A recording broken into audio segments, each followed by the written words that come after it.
All right, I believe we are live. Hello, everybody. How are you?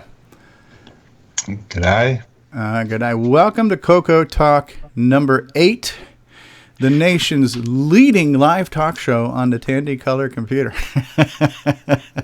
It's the only one, so right now it's leading all by itself. So we've got a distinguished panel of distinguished people here. I'll just go around the room here in my top left-hand corner from Australia, Nick Marentes. Good eye. G'day, everyone. We have keynote speaker, entertainer extraordinaire, Rick Adams with us. How are you, Rick? Oofda. All right. Hello from Minnesota there. Minnesota. All right. We have in the snowstorms of the automobile, Bill Noble in Canada. Hey, how you doing, Bill? And then we have Grant Leedy again with us. How are you, Grant? I'll take that as a good. Joining us for the first time is Richard Cavell from the UK. How are you, Richard?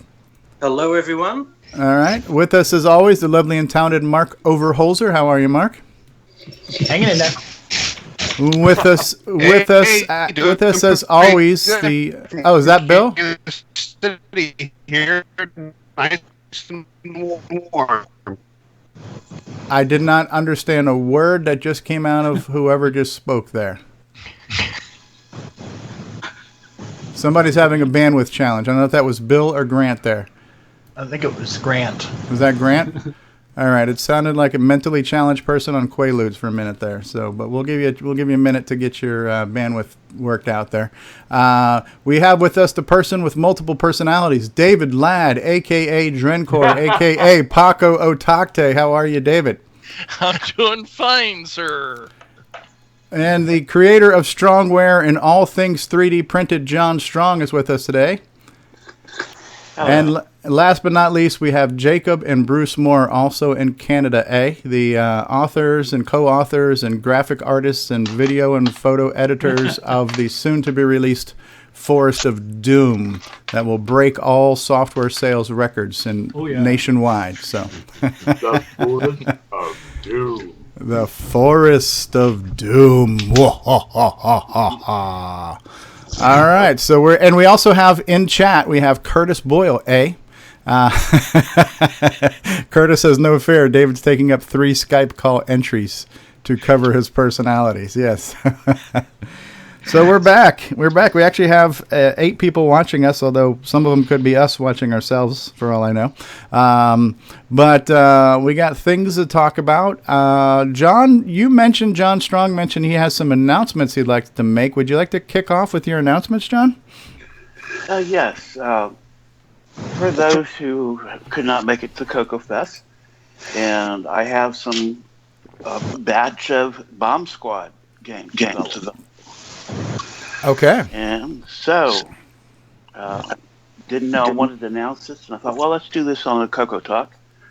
So they'd be your $40 for the cost, the CoCo Fest price, plus $8 shipping. Okay. And anybody interested in those need to contact me in email. And when my quantity's out, I've got about 10 of them. Or let's make this till next week. Get people incentivized to do it if they want it. And we'll see if I renew the offer next week if I've got any left. Okay. Why don't you hold it closer to the camera so we can see the beauty of the 2 color on the cartridge there. Bomb Squad. Yeah, that's a beauty, eh?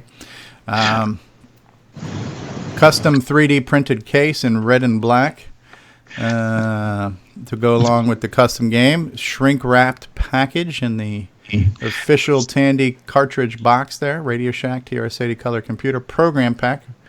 Yeah, it is chock full of nostalgia, and it's a modern game. It's good. And so wanted to do that. Wanted to make an official CoCo Flash announcement that cases are available for it. Have you got a show and tell? And Curtis mentioned it also has the bomb-shaped thumb grips on the sides to pull the cartridge out. I don't know if you're able to give us a view of the side of the bomb. And we have to make sure now we don't confuse Bomb Squad with Bomb Threat, because we got a couple of new bomb games coming out for the CoCo right now. Now, it's kind of hard to see there, but yeah, I can kind of barely just see it. But yeah, when you go to grab the cartridge from the side, instead of it just being notches, they're actually bombs, engraved bombs, right? So. Yeah, I've kind of using the iPad Touch today because I've got a bunch of CoCo things I need to get done here in a little bit. I did want to set the laptop up for it, so not quite as good as video. Oh, so you have the new iPad that you can actually touch. You got one of those models. The iPad Touch, he says. As opposed to all the non-touch enabled iPads out there. Well, I'm sorry. I'm just thinking touch. It's just the mini iPad is the one I've got out. There you go. I'm messing with you. Oh, I know you are. And I had set up Skype on the new iPad Pro, so. Ah, nice. And that's big as setting up a laptop. So you software developers and your buckets of cash that you have to buy all these extravagancies. Well, it's not buckets. Excuses. You know, it's sometimes you do that. I have to support Apple at work. In fact, I have a MacBook Pro that I had to be on the phone a couple hours with on Apple to get reset back up that one of our employees sent in. So Teacups full of cash. Teacups full of cash, Rick Adams says. I like that one. Teacups full of panties. Yeah, it's like it's an ashtray full of change, right? So yeah. The CoCo Flash is a case is available for $15 plus shipping. I forgot if you answered us, but did you have one you could show us? Show and tell on the CoCo Flash cartridge case? I've got them. I'm just trying to remember where I've got it setting. Okay. In this room of things. What is the Skype link? Richard, send me a friend request on Skype. What is the Skype link? I'll try to put that out there. Okay, that's my software. I'm losing my screen here. How do I get to?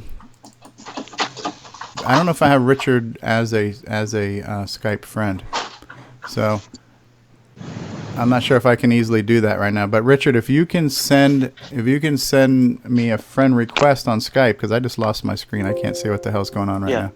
Evidently not handy. Okay. So, no problem. Apologies for that. I didn't think of it. I think it was the back of John's chair that you were looking at. Yes. And got this aimed up so you don't see all the mess in this room. Right. But so it's available. It just simply has cutouts for it. You know. And, okay.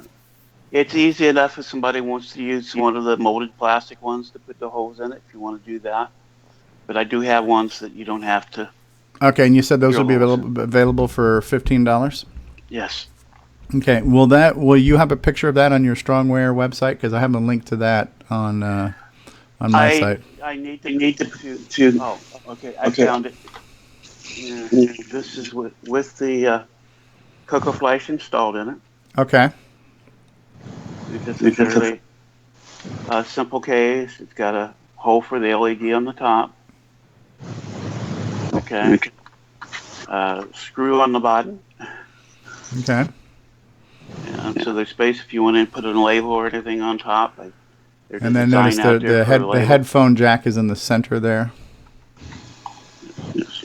And what are the two buttons? I'm assuming those buttons are something to do with the CoCo Flash itself. I don't own a CoCo Flash, so you can access them through the code. I don't think the code is coming with them. Use them for anything. At least not that I've noticed. I'm looking at the code, but those are readable.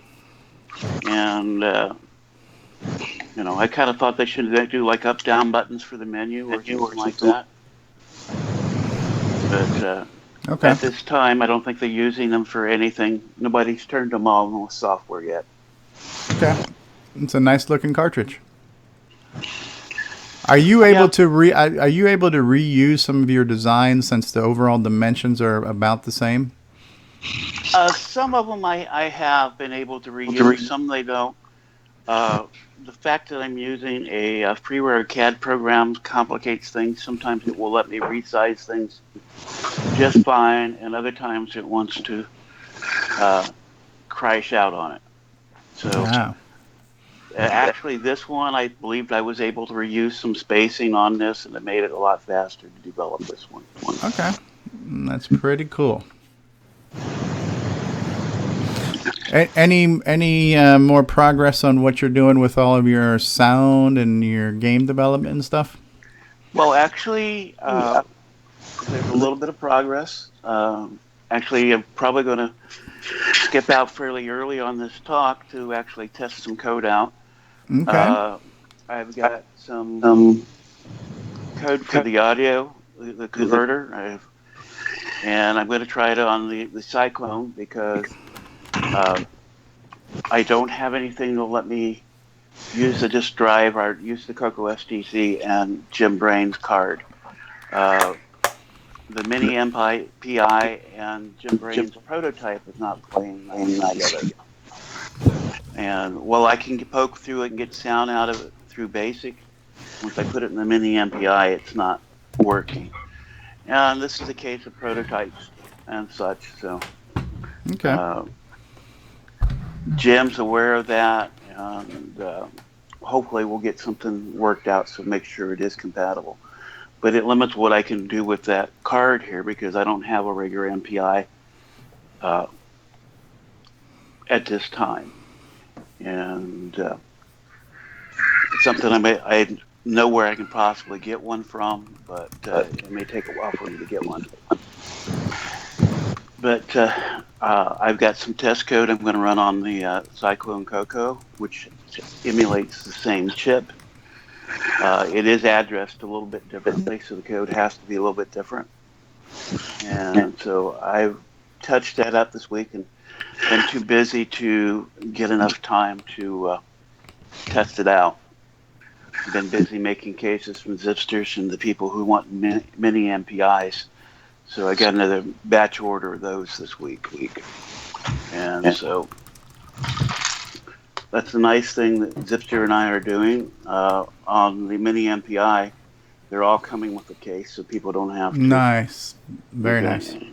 So what that does, is it makes it really nice for people ordering. You don't have to pay shipping twice on it and so on. Right, but on my side, it means I get orders of like 10 of them, and where I'm used to fulfilling orders of 1s and 2s. So it kind of fills my time up getting the order took care of for everybody out there. Gotcha, gotcha. But it's really a great idea and concept for the people. You don't have to worry about installing it in the case. I think Zipster takes care of that, and gives you a nice end product instead of just a board. Very cool. And what's the mini MPI selling for with the case? I heard it was like $40, $50, something like that. I think it was $75 with the case. Oh, $75. Okay, I didn't remember. Okay. Yeah, and I really kind of hoping that Jim Brain will get his MPI out also, and because I would like to see this new products out there, replacement for the hard to get, becoming hen's teeth almost sometimes. Yeah, that's the challenge. Yeah, so there are a few things that are uncommon to come across, like on eBay and things, and the multi-pack interface being one of them. It's a fairly sought-after item, so having a reliable alternative is a good thing. And based on what they sell for on eBay, I have never seen one selling for less than $100 plus shipping. So the fact that you can get a brand new one for $75 and you know it's going to work and it's going to be compatible is there's savings there. So that's a good thing. And that's very cool. That's very okay. Richard says it's $80. Okay, so Richard just chimed in on the Skype chat saying it's $80. Okay, so it's in that ballpark. Right. But that includes the hardware and the case, because the case has to be manufactured as well. So there's some cost. The things you take for granted, like when you buy something, it's already wrapped in plastic. It's already got a molded case for it. But when you create it from scratch, everything has to be invented. And for us doing it this way, I think we're getting it to the end user a little bit less expensive, because I ship them in bulk to him, and give him a little bit of discount on the case, more than I would do individually. Yeah. Because I could sit down and do them in a batch instead of doing them, one at a time. And the MPI, it's a little bit more involved on a case. I've got 11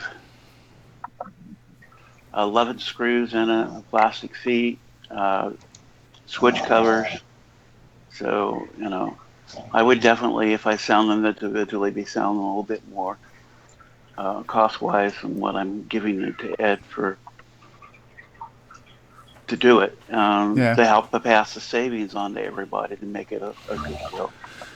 And, I kind of look at things a little bit differently. Yeah, I got to make money on this stuff, but I want people to be able to afford it.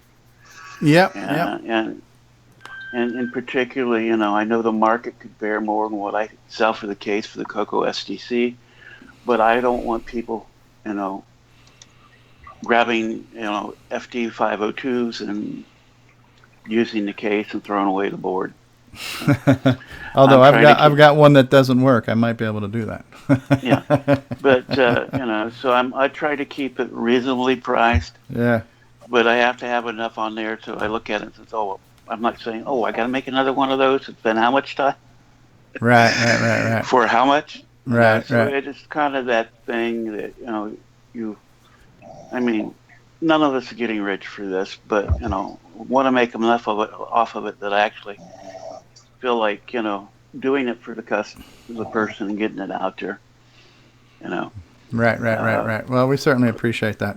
The first few, it's like John Linpill was making game cartridges and stuff, and so people understand why we do these in batches. It takes a lot of time, and you've got to program the EEPROM, you've got to the solder the board, get the whatever you got on the board there in a socket, or the EEPROM to the board and the capacitors, get it in the case, install that, put it in the box.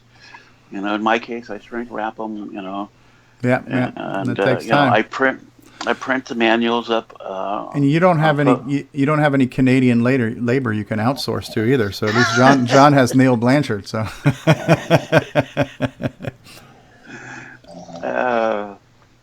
I use Neil as one of my game testers. There you go. Okay. There you go. Yeah. That's good. He's great help with that. Okay. So it's nice that we have affordable labor south of the border and north of the border. So. Hey, Steve and John, I think it'd be really fun sometime to actually have John point his camera and see an in-action printout of one of his devices. Yeah, 3D printing taking place. Yeah, I would love to see that. Yeah. You know what that reminds me of? I've never seen it, but I can tell you what I can imagine. If you've ever seen the movie The Fifth Element, they have that scene where they kind of reconstruct her in that glass tube. I kind of imagine that's what the 3D printing process is kind of like, but maybe not quite as fast. You about have to do a time lapse on it to be interesting, okay, as far as showing there, because it moves so slow. Okay. Yeah. And so...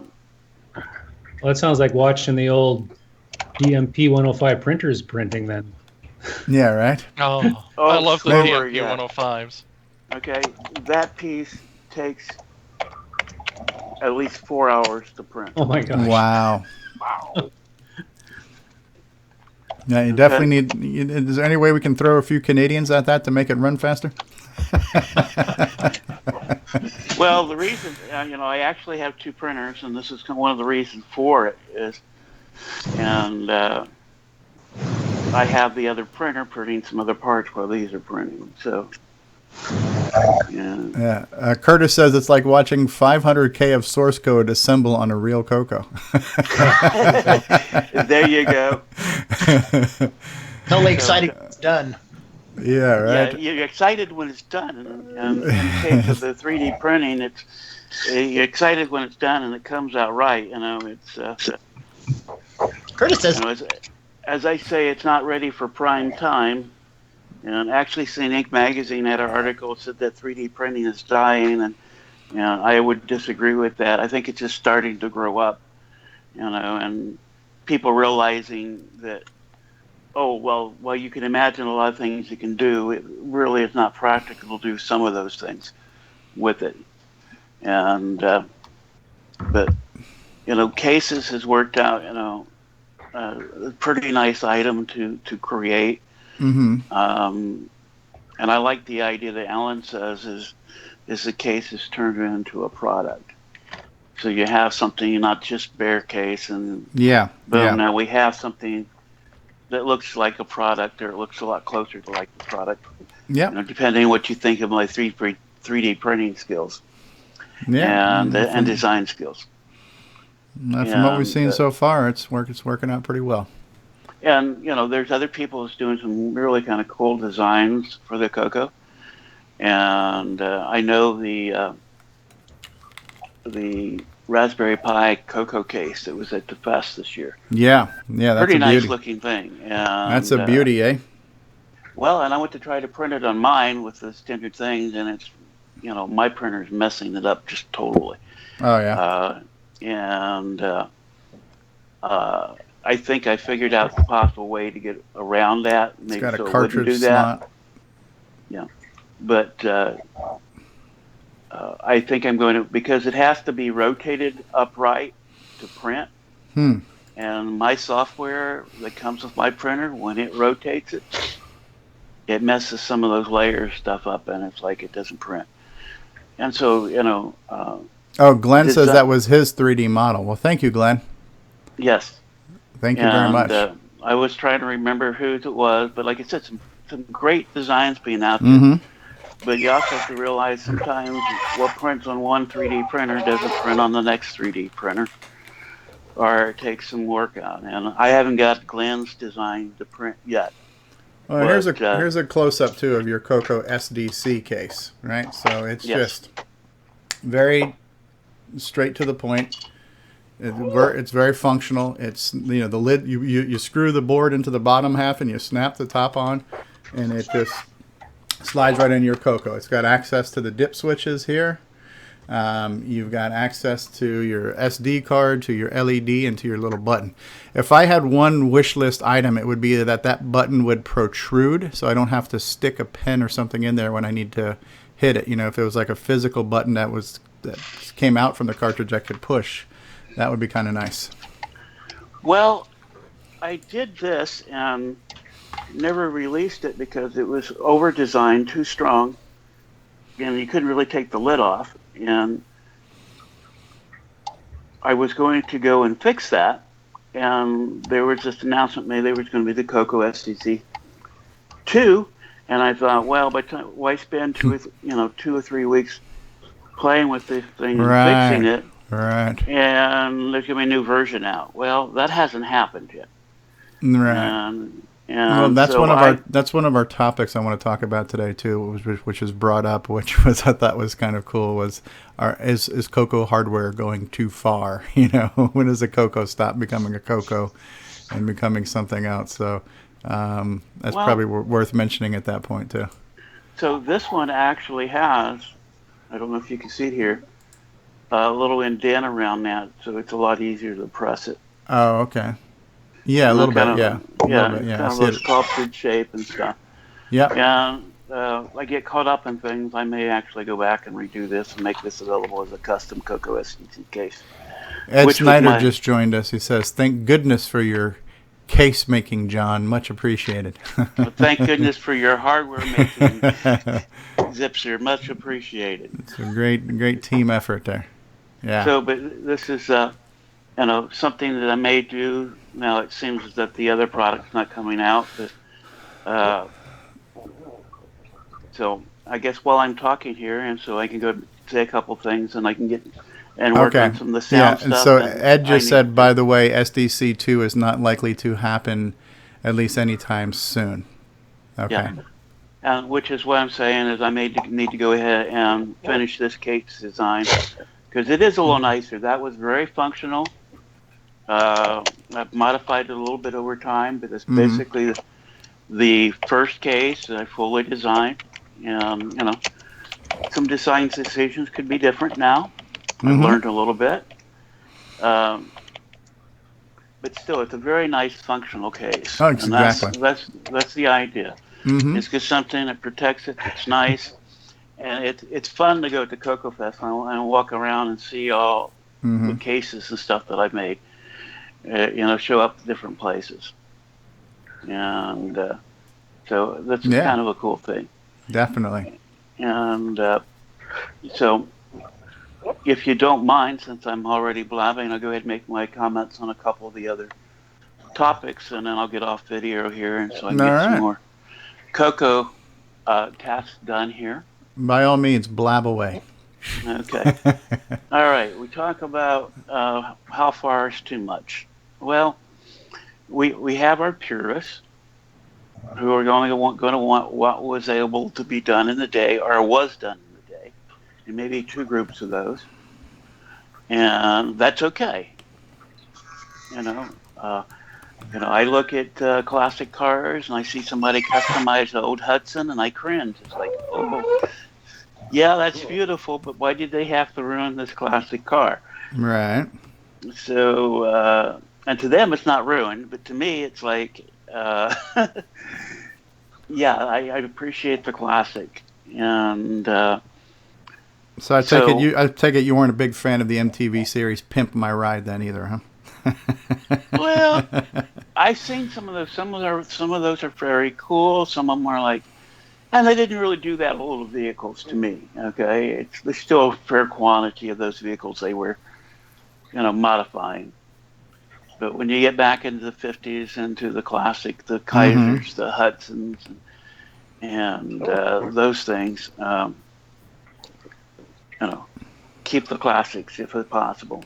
And I understand some of those you might get a body shell, and you can't restore it. Okay, there isn't stuff there. Okay, if it can't be restored, all right, customize if you want. But if it's enough there to restore, restore it. But it's just kind of the way I look at it, and I can understand people looking that way on the color computer. And I kind of hit it the other idea, and it's each person. It's your choice what you want to do.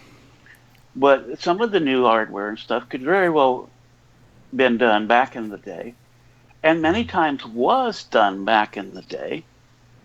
Except the cost was so high at those dollars, you really couldn't have very many people afforded them. That's why they were ran out of hands teeth. Okay. Who has a synthesizer card from back in the day out there?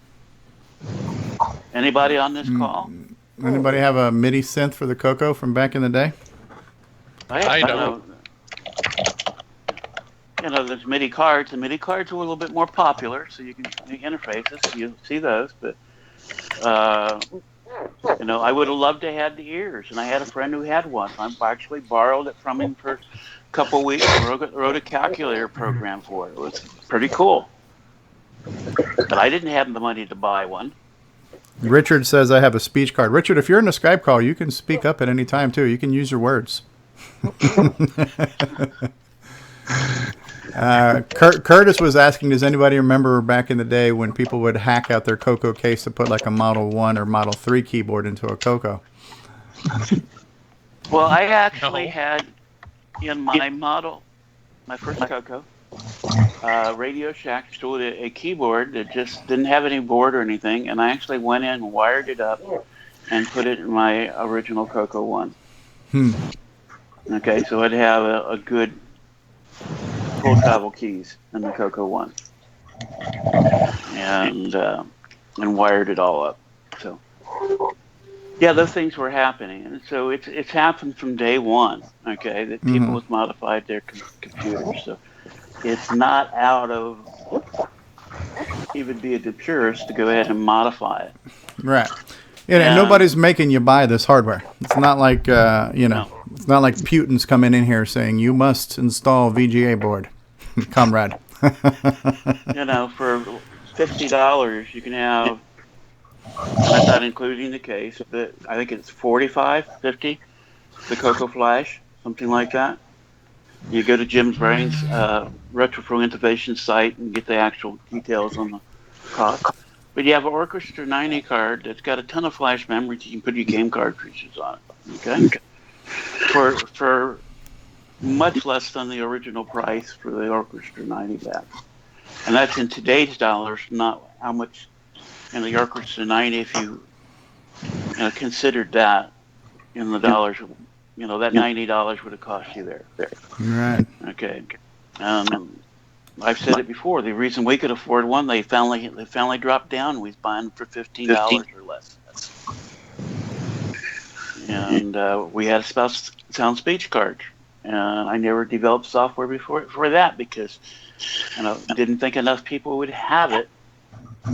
For one, two. Secondly, very hard to develop for because of the slowness of response on the system. Mm-hmm. And so, you have those things. And my CoCo 1, we maxed it out to 512K? J&R Banker? Okay. And mine was the least modified of some of the people I knew. Okay.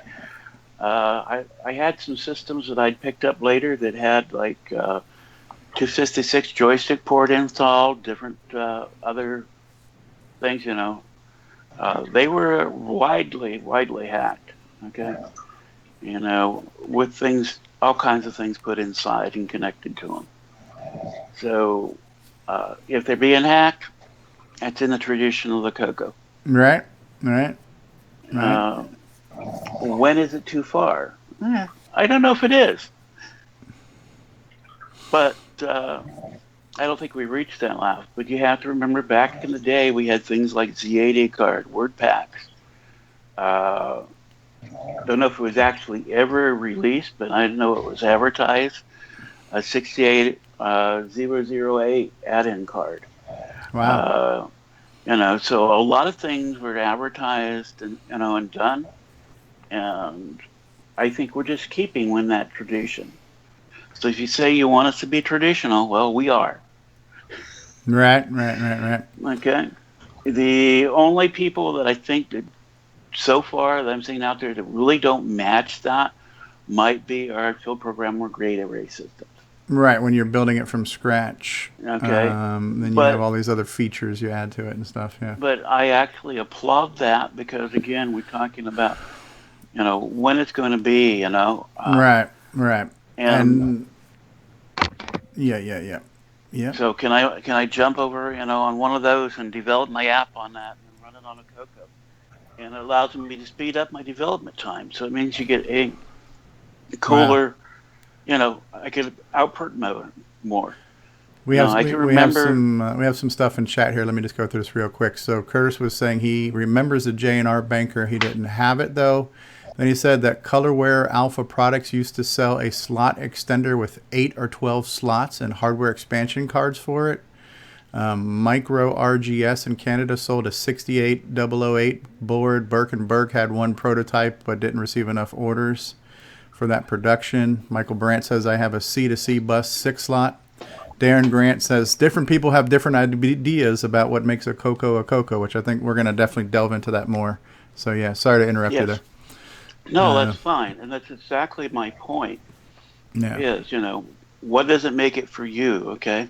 You get that in the classic car restorations, Mm-hmm. Some guys will restore it minimally, and then you have they call it the salon restores, that they spend a huge amount of body, it's took down, everything's took apart, essentially rebuilt, and somebody with way too much money and time on their hand is restoring the car, and they look fantastic. They look like they come out of the showroom floor. Mm-hmm. And kind of each to its own on those things. And so it's really hard to where to draw the line. And to me, it's, and I have to pick on you, Steve. You talked about 3 voices, but actually, Three voices 6, with a sound they're channel. on, well, there's actually 6 available right now. Well, I draw the line at 3, so that's too far. Okay, well, you can't get to, and actually, Jim posted something talking about possibly having 12 on the card. Wow, I'm just gonna put my hand over one of my ears so I can hear just the. So there's a lot of exciting things, and you know, and I'm mentioning Jim, but Zipster has a card too, and I have a prototype here, and I need to get with Zipster and get the programming details on that so I can start writing code to support it. And so, a lot of exciting things done, but a lot of them, they're realizing this is a CoCo. All right, we had this, okay, and the CoCo STC, floppy disk controllers are getting hard to find. So, hey, this emulates it looks like it. So, hey, it's good. And if you don't like any of that, that's fine. We've got room in the community enough for the purists, the super purists, and those who are. Want to go the other direction. And but there's another problem. Who's talking now? Oh, it's me, Richard.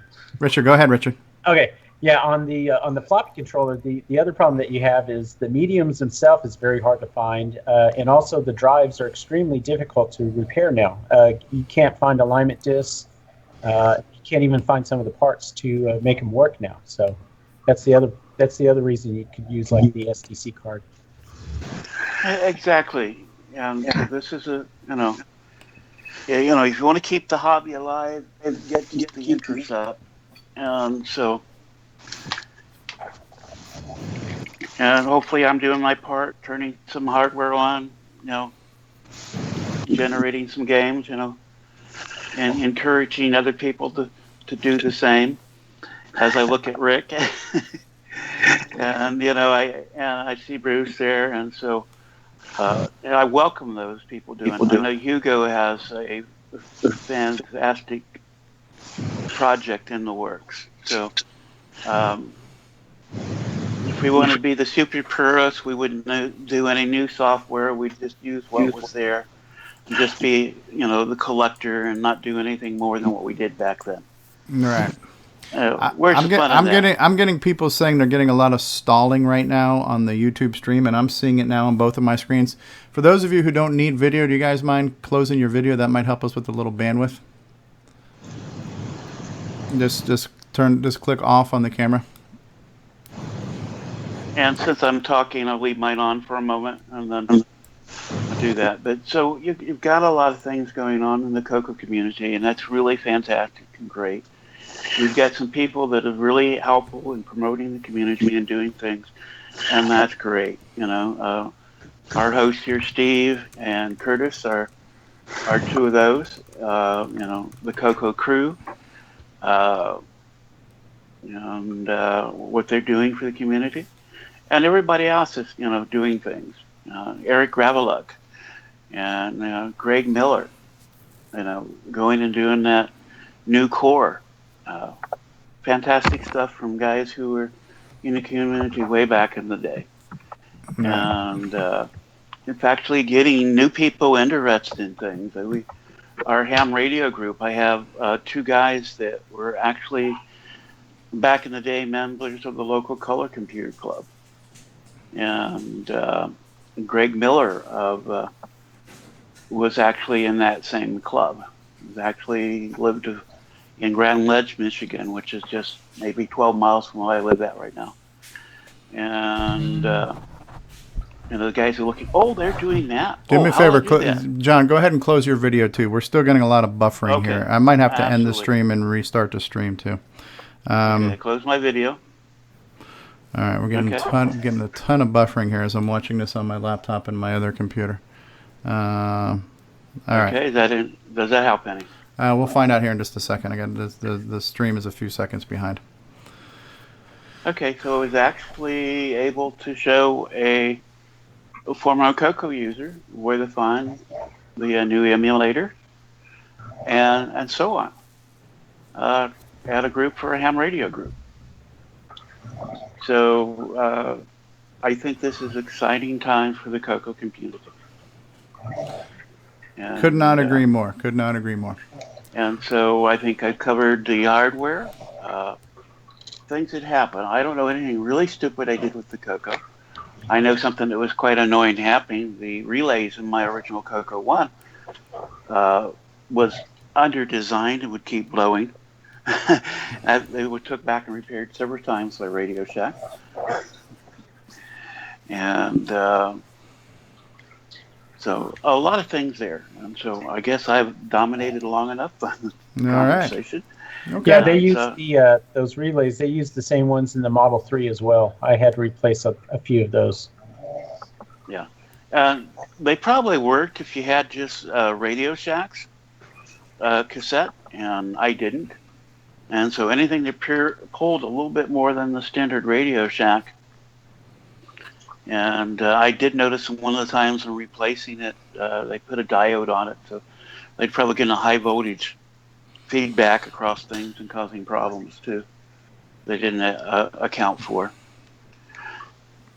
But now the only time that when we're talking about modding, and I'll give you an example where I'm kind of against it, is Steve had sold me a CoCo 1 this past week, and when I opened it up, I realized it was a revision C board, and it has an old Motorola. It has the internal numbering, and it doesn't have 6809. It has the internal Motorola numbering for the CPU, and when my first thought was to modify it to its full potential to 64K and put a 6309 and kind of soup it up. But reading some of the material, I found out it's an extremely rare CoCo. So I'm just going to leave it exactly the way it is. I'm just going to clean it up a little bit, but I'm just going to use it for display purposes and, show it off, power it up and things like that. But I'm not going to modify that one at all. And I totally understand that, okay? And I wish I had some of the stuff that I had years ago that was just odd boards and stuff that we got off of the Tandy warehouse outlet that was in Groveport, Ohio. We had a bunch of unusually modified CoCo boards, just the motherboards. Those got lost in the period of time with moves and things like that. Yeah, they had a flea market in Dallas. They used to sell a lot of surplus national parks stuff from the Fort Worth warehouse, or the main warehouse for Tandy. And we got a lot of strange and one-of-a-kind stuff as well. Yeah, and so the same kind of thing, but it was at their warehouse in Groveport, Ohio. They had an outlet store you would go over and hit. And so, kind of a lot of cool things there. There's times you look at something, no, we don't want to mod this. Okay. Oh, well, let's again, back to my car, don't mod a Kaiser Darren. Don't mod a Hudson limousine. They're too rare. So there's a lot of really kind of cool things going on, and guys, keep it coming. I welcome, all the game developments happening, and I just hope I've been in part inspired some people to do some of these things.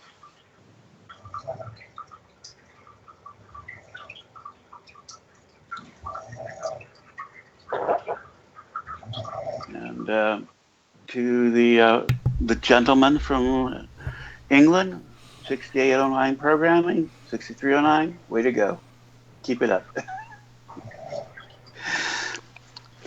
Very nice, very nice, very nice. And, all right. I'll yield the floor. Okay. So we do have a question, Richard, from you. And how is your SCART project coming along?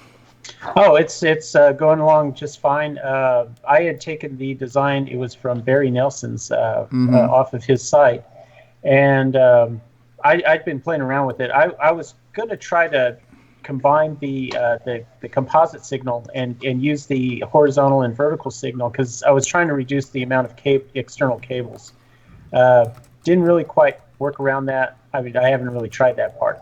But the only mod that I had to do is, I know some people were complaining about the first three characters not showing up like in the 80 column mode, and what I took voltages off of what they call the video blanking, which is a voltage that determines whether the signal should be done in composite or RGB mode.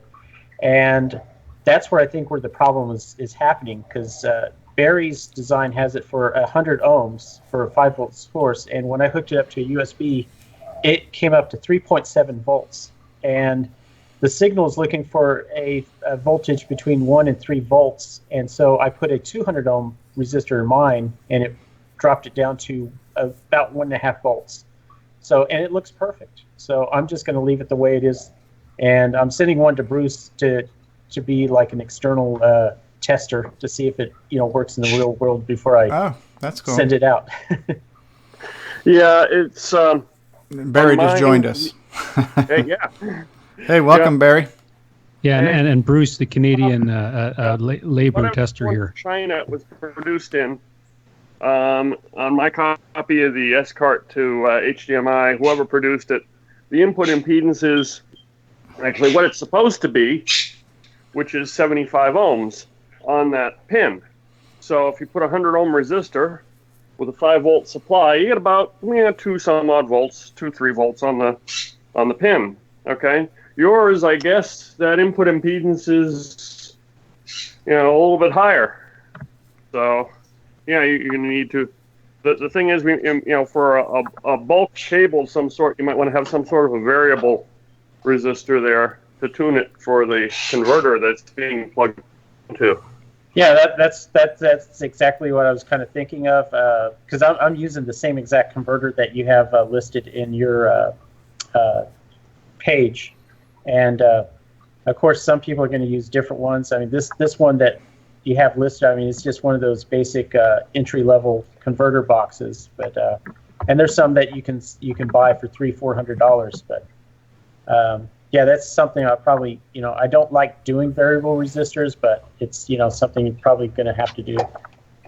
Actually, I got a better idea. How about a voltage divider on? Well, let's see. Yeah, a voltage divider on the 5-volt source side to divide it down to the correct voltage. Then with an emitter follower to follow that, that voltage with a, NPN transistor to follow it, act as a voltage regulator. Ah, yes. That would be a good idea. I just have to see if I can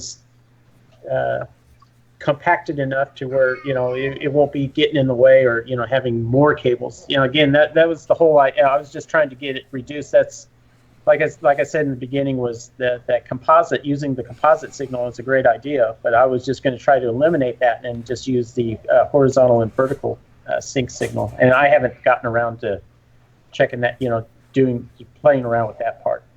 It will work. But the problem is you're going to lose the capability if you switch off that 2-volt signal on the one pin. On mine, it happily switches over to a composite device. Right. So you don't have to unplug or plug things or have an external switch. It's sort of a nice feature to have.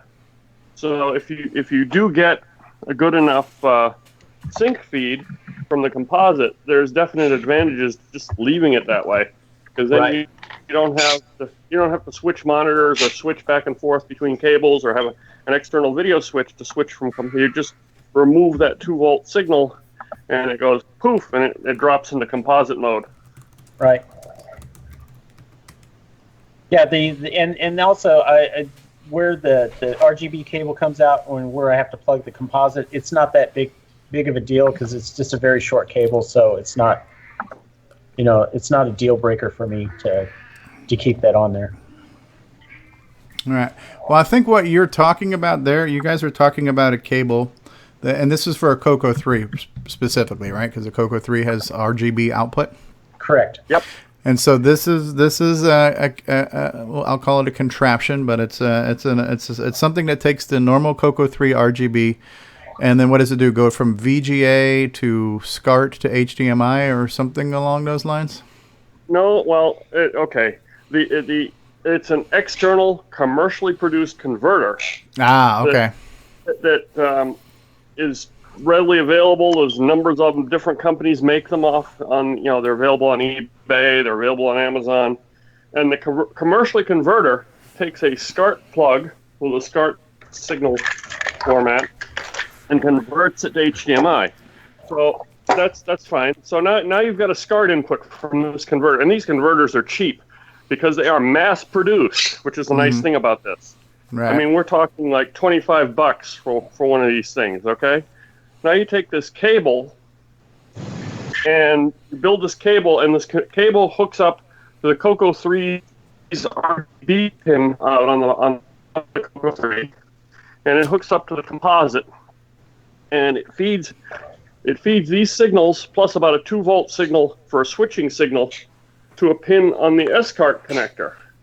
So the cable that hooks to the CoCo is basically just a plug adapter that adapts the CoCo's plugs to an S-cart pin format, so it can plug into an S-cart input. And it just so happens, luckily for us, coincidentally, that the signal output and voltage levels on the color computer's video is completely 100% in line and compatible with the S-cart signal format that it's expecting. It is, the CoCo is outputting exactly the levels, etc., that you would expect to see on an S-cart plug receiving an NTSC video signal. Now, is this cable completely passive, or I'm hearing you guys talking about putting in resistance and things like that? Is there something else that has to go in line with this cable? The cable itself is completely passive. There's one pin on the S-cart that needs to have a signal level about 2.5 volts. The spec for S-cart says 2 to 3 volts. And that signal is switched on and off depending on the mode you're using S-cart in. With the signal on, the S-cart is in RGB mode. Okay. And gets its color input from the RGB pins from the 10-pin plug on the bottom of the color computer. Excuse me. Mm-hmm. With the signal switched off, the S-cart expects a composite video signal on one of its other pins, which otherwise it uses that composite signal just for sync. Okay. So what we were talking about doing is making sure on my adapter that I use with my S-cart device, all I have going to that 2 to 3 volt pin for switching is I have a 5-volt power supply, and I just have a 100 ohm resistor. The S-cart specification, which apparently mine adheres to, but this other gentleman's and some others I'm learning apparently do not, says that the input impedance on all the pins their input pins are supposed to be 75 ohms. So if you take a 100 ohm resistor and apply it to a 5-volt signal, you get about a 2 volts signal on the pin. Okay? Because the voltage drop across the 100 ohm, it reduces your 5 volts to about 2-point-something volts going into this pin, which is exactly what the S-cart wants. So I just have a passive 100 ohm resistor in line with a 5-volt USB power supply. But what he was saying was with his S-cart converter device, which is apparently a similar device to the one he got, but apparently maybe from a different production run or a different supplier, who knows, or maybe from a different part of China, I don't know. But his apparently has a slightly different input impedance. So we were discussing how to keep that 2-volt signal at 2 volts. And probably the best way to do that is with a very, very, very simple voltage regulator. Well, I think it's a great segue to get back to the discussion of CoCo hardware, because what you guys are doing and talking about, and what, for example, what Brendan Donahue is doing as well, is it's kind of addressing a need where it's not as much about modifying or, pardon my French here, bastardizing a CoCo. It's more about trying to adapt or retrofit a retro machine to modern displays, because the ability to connect a color computer to a modern television is less than elegant. The picture is less than pristine, et cetera, et cetera. So some of these hardware devices... I give you a backstory on the SCART cable. That was very popular in Europe back in the 80s and 90s. And like Barry is mentioning, the output is almost totally compatible. The SCART specs are almost compatible with the RGB with the CoCo 3. The reason it's popular now is you have other consoles. There's the Sega Genesis, the NES, and several others that also use an RGB output analog one. And so a lot of people have discovered, well, the SCART cable or the SCART specs, you can convert that into HDMI. And that's why that converter is mass-produced and is very inexpensive. And so that's basically what we're doing. So we don't have to create our own hardware to convert it into HDMI. Right. And then what I was saying, he was saying about the necessity for this, I was like, yeah, if it's even possible without some device like this to hook up to some TVs, because some TVs don't have, at this point, I'm understanding they're dropping the RF tuning functionality off of some of the TV sets for the analog channels. That's gonna make connecting a retro system less likely in the future. Yes, and he's right, because there's some TVs that I've hooked up my CoCo 3 on the composite. It doesn't work at all because it's missing the.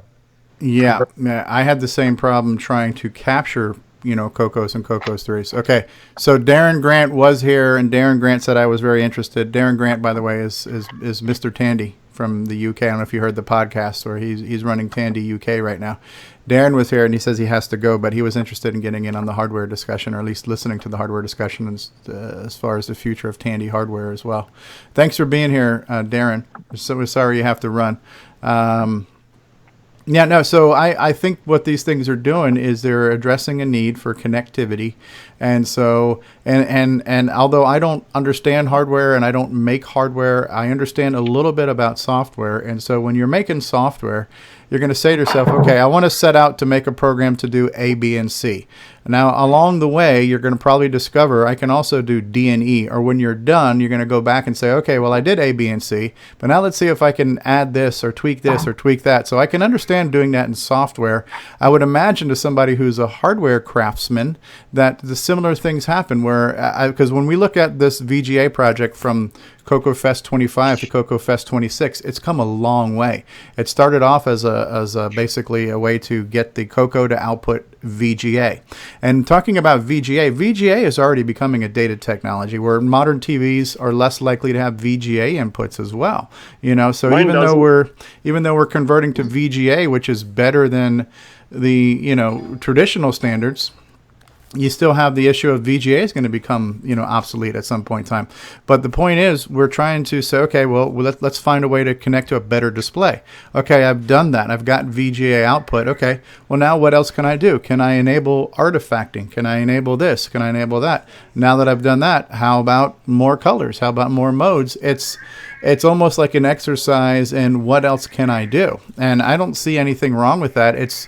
You're adding features to basically a utility, to a hardware utility. And as much as those features are nice, unless you know how to take advantage of them, they're not going to distract from your color computer anyway. So, your CoCo is going to look like a CoCo unless you turn on one of these modes and activate the alternate color sets and alternate, font modes and things like that. So, for myself, I don't look at that as a bastardization to the platform. I look at it as a nice enhancement or augmentation.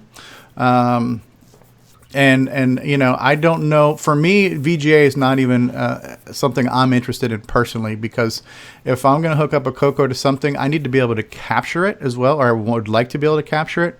And my options for capturing are basically composite, S-video. I can do HDMI, but my HDMI right now has a 2-second delay, so HDMI is not even appealing to me. So I am personally only interested in things that I can do a live capture on and run through my PC. So for me, composite and S-video are getting the job done. But one of the things that Richard mentioned too is that these composite outputs and these RF outputs, even them, they're kind of non-standard. So when you plug a CoCo 3 composite into, for example, a flat panel TV, you probably won't see it, but you plug it into a CRT, you will, and it has to do with how they output the signal.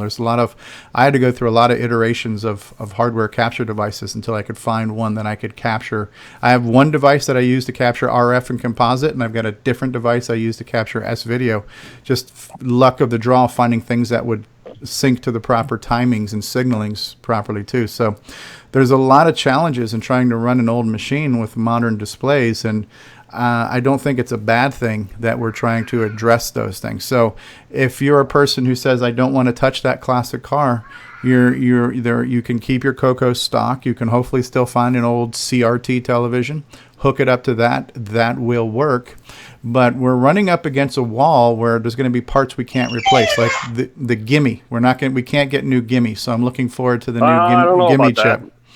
We might be able to, because there's people working on it. Well, that's what I mean. Ed Snyder's Gimme, but we can't buy replacement Gimmes in the wild. It's not a part you can order like you can order a processor or things like that. So there are things that need to be replaced because there is no natural resource anymore. And so as this new Gimme is going to be developed, again, you're going to say to yourself, now that I've accomplished A, B, and C, why not add D and E? Why not?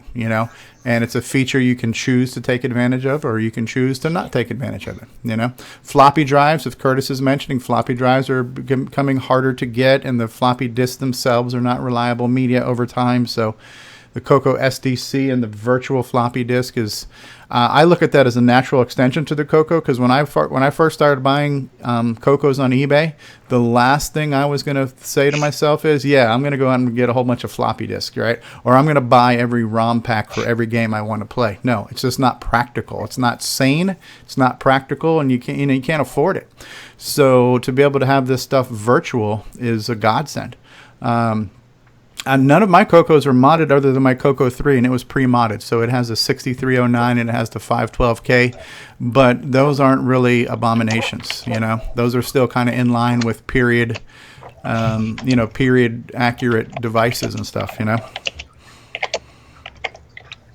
so to put it in the terms of a classic car, I mean, you have your classic car there and it's sitting in your driveway, like moving into the future. Okay, well, now everybody is using flying cars and not repairing the roadways anymore, and the roadways aren't usable. So you either fix the roadway or do something, in the terms of CoCo 3, you fix your monitor so it'll work with you, or you have nothing to use it with.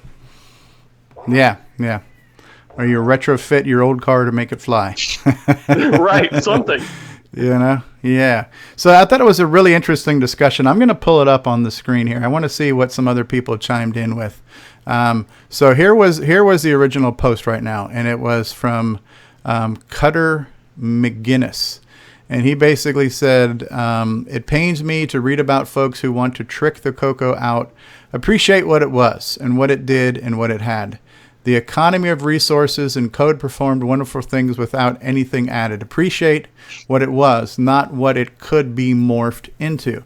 The digital world was made for is fascinating all by itself. Now, call me a purist, and that's okay with me. Sometimes a 57 Chevy should remain stock. And I think we've addressed a lot of these things already, but there's been a ton of comments, and I think it was a great topic, right? So and we did say that, a lot of talented people are making hardware and they're giving their times and skills to push boundaries, and it's their hobby, so they should be able to, and they are, you know what I mean? So a lot of people chiming in here. It moves the platform into the future. Yeah. And if it's still compatible with all the original software and is able to run all the original software, then you have all of that history and whatnot. is now available for somebody to look at, see, experience, etc. Right. So, so a lot of people saying I'm in favor of preserving it.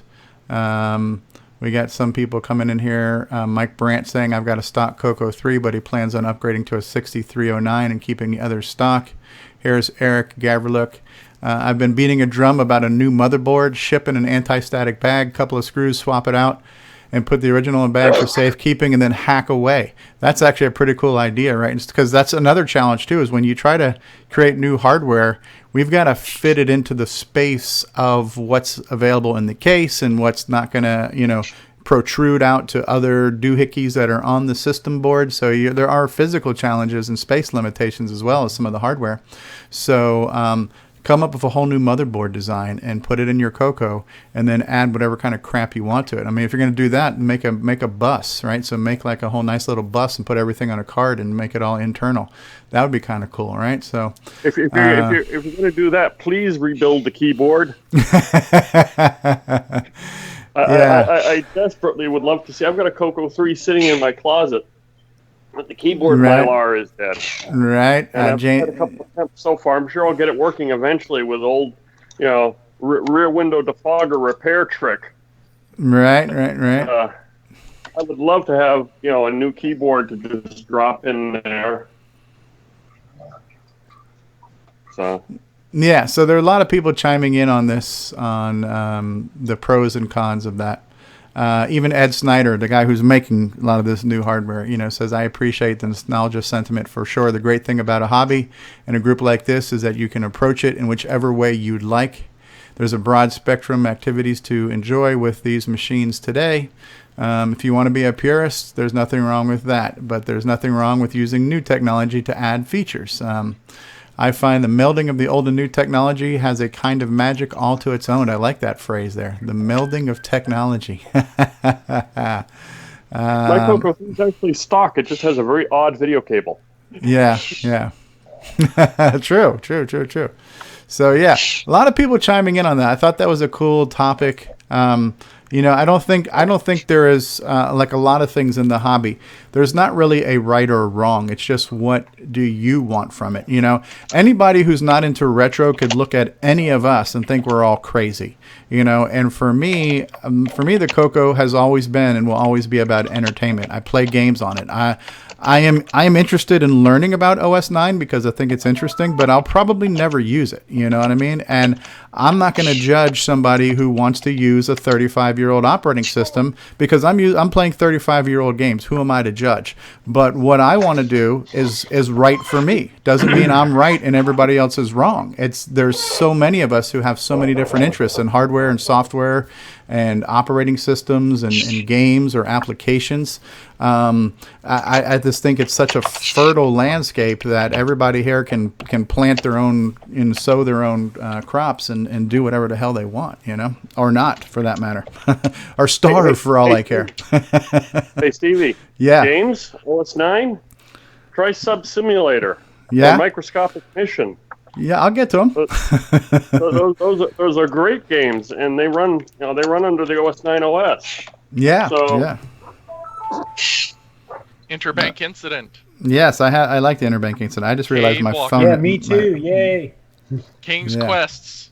Yeah, those are classics. Yeah, when it comes to adventures. I find the King's Quest on the CoCo run a little slow for my liking. I play those on the Tandy.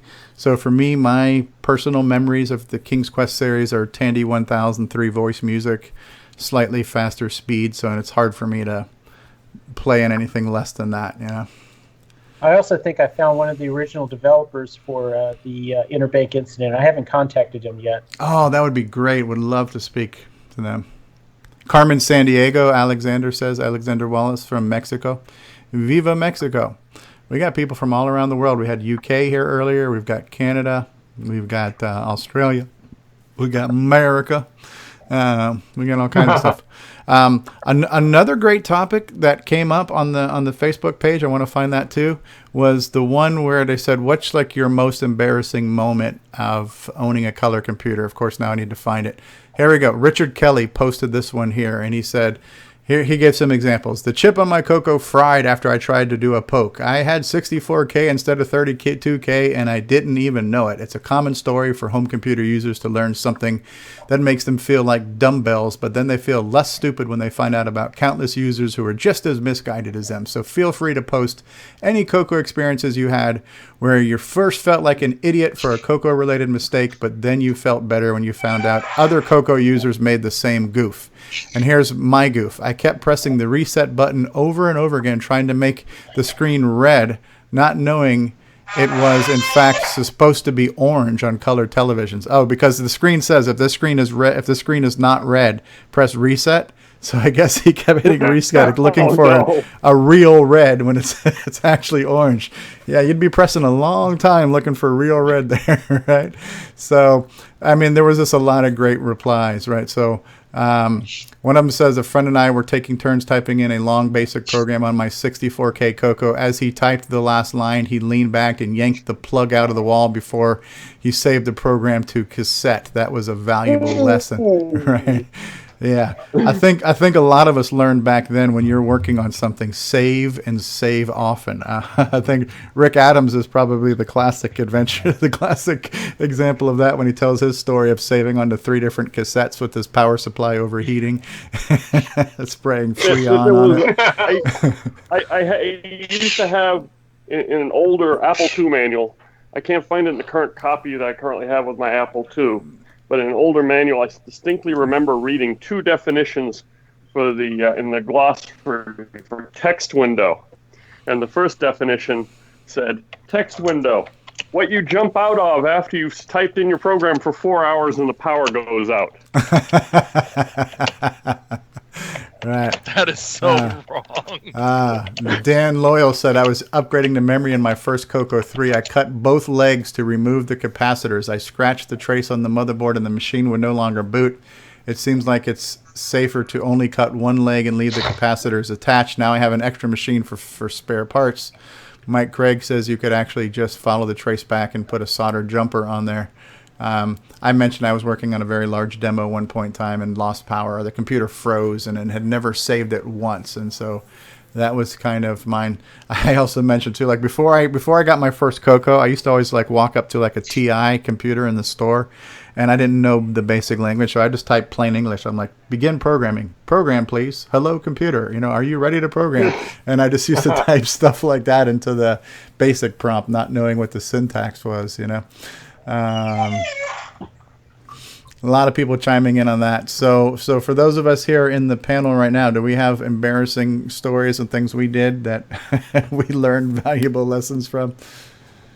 There's a friend of mine I could tell you a story about. I won't give his name because it's embarrassing, but he was hooking up a hard drive to a color computer, and I was helping him with the hardware and the software, getting the hard drive up and running. And he had the hard drive upside down so he could access the jumpers. Okay, and this was one of the old big full height 5 1/4 inch wide hard drives. So he had the hard drive upside down so he could access the jumpers and set the jumpers appropriately. I didn't think anything of it at the time. So, and then as I'm sitting here watching, he's got it all hooked up, and he starts reaching for the power switch to flip the drive on.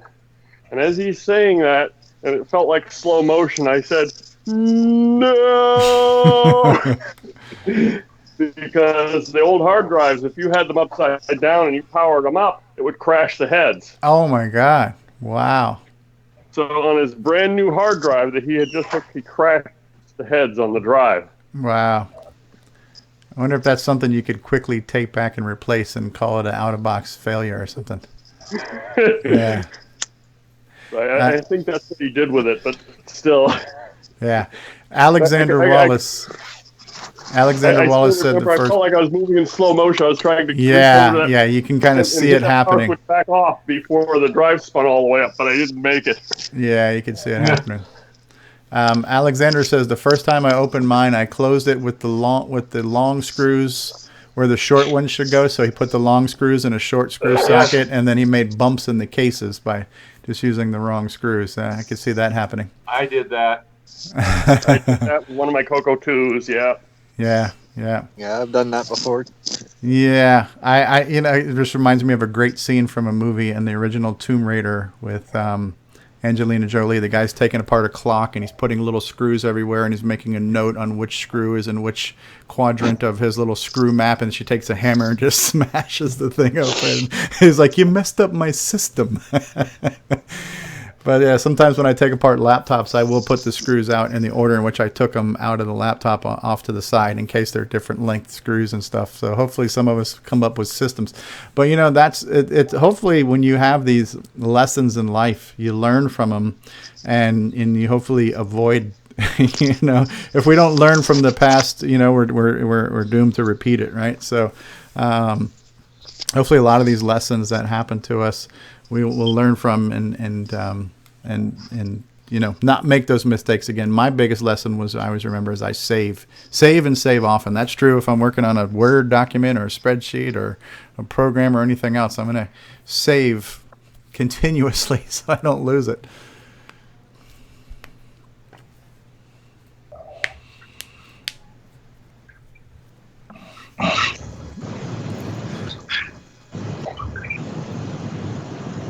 Well, I think let me. Anybody else want to chime in on the embarrassing stories, or I'll switch to another topic. I was going to pull up the Tandy Assembly website for just a second.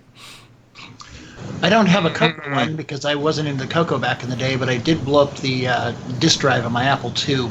The original drives, they were a 20-pin dual inline header, and if you got them off by one pin, it would blow things up. Ah, man, that's terrible. It's repairable, but yeah. Yeah. Well, I did something kind of crazy. I was at the club meeting one time, and it was being held at a library in one of their little conference rooms off on the side. And I was working on something, trying to unplug one of the floppy drives, and the drive's power cabinet was still on. And the screwdriver slipped and hit the power supply terminal and shut off the power in half the library.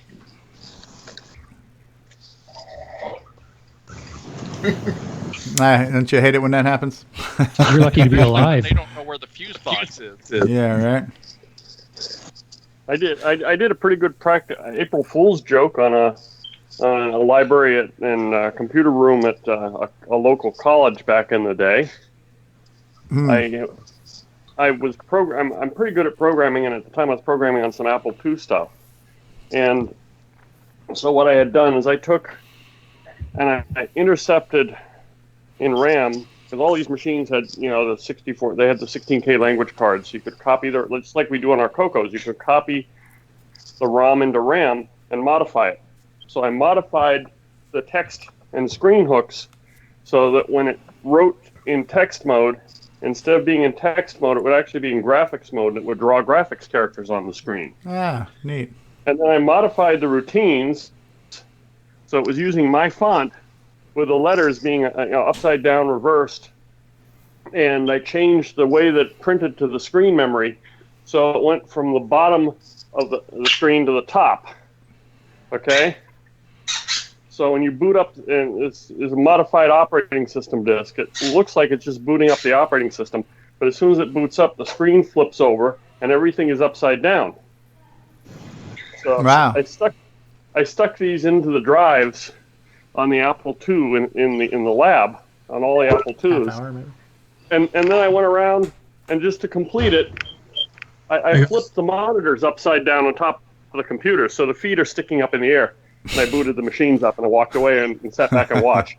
Wow, that's an elaborate hoax. Bill, you still on the call?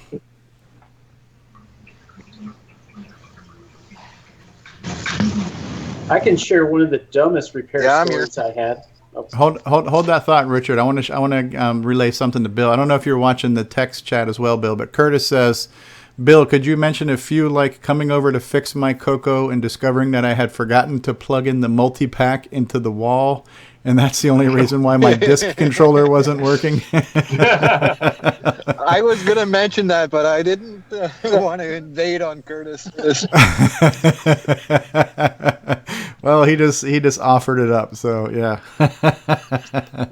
He's not a hardware guy.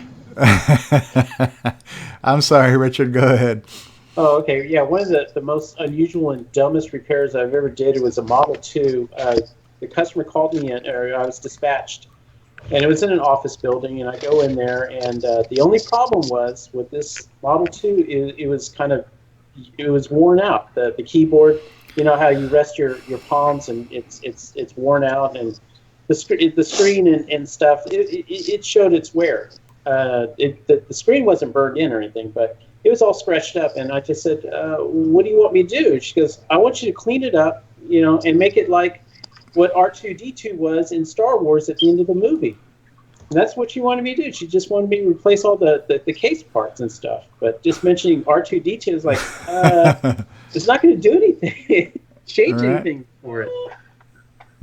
But I guess I can somewhat relate, though. I guess you basically wanted her case and whatnot restored to, like Simon. new condition. The madman has joined us. Hello, guys. All right. Hopefully we won't lose our Simon. bandwidth again. Curtis says he also he soldered his hair while deep in thought. Trying to scratch your head with a soldering iron doesn't sound like a hot poker. He was talking about electric shocks as well, wasn't he? Yeah. Yeah, I remember soldering something where I didn't disconnect it from the power, and I put my arm down. Ooh. Ouch. I threw the soldering iron across the room. Ouch. That's 220 volts instead of 110. Wow. Yeah. That's twice the jolt, huh? Yeah. But all good. I'm still alive. That's because in Europe everything's on the metric system, right? Yeah. You can get a double it and add 30. Yeah, it's almost as bad as me, Nick, where I actually grabbed the soldering iron by the wrong end. Ouch. That'll get you. It's a nice yellow mark and a very distinct porky smell. Yes. Is that why you're calling now? What happened, Barry? What did you just say? Slightly curly now? Oh, he says your hair is slightly curly now from the electric shock. You look like Don King. No, mate, it's like... Yeah. All right. I'm going to switch over for just a second to the Tandy Assembly website, which is hopefully our next big event that as many of us show up to as possible.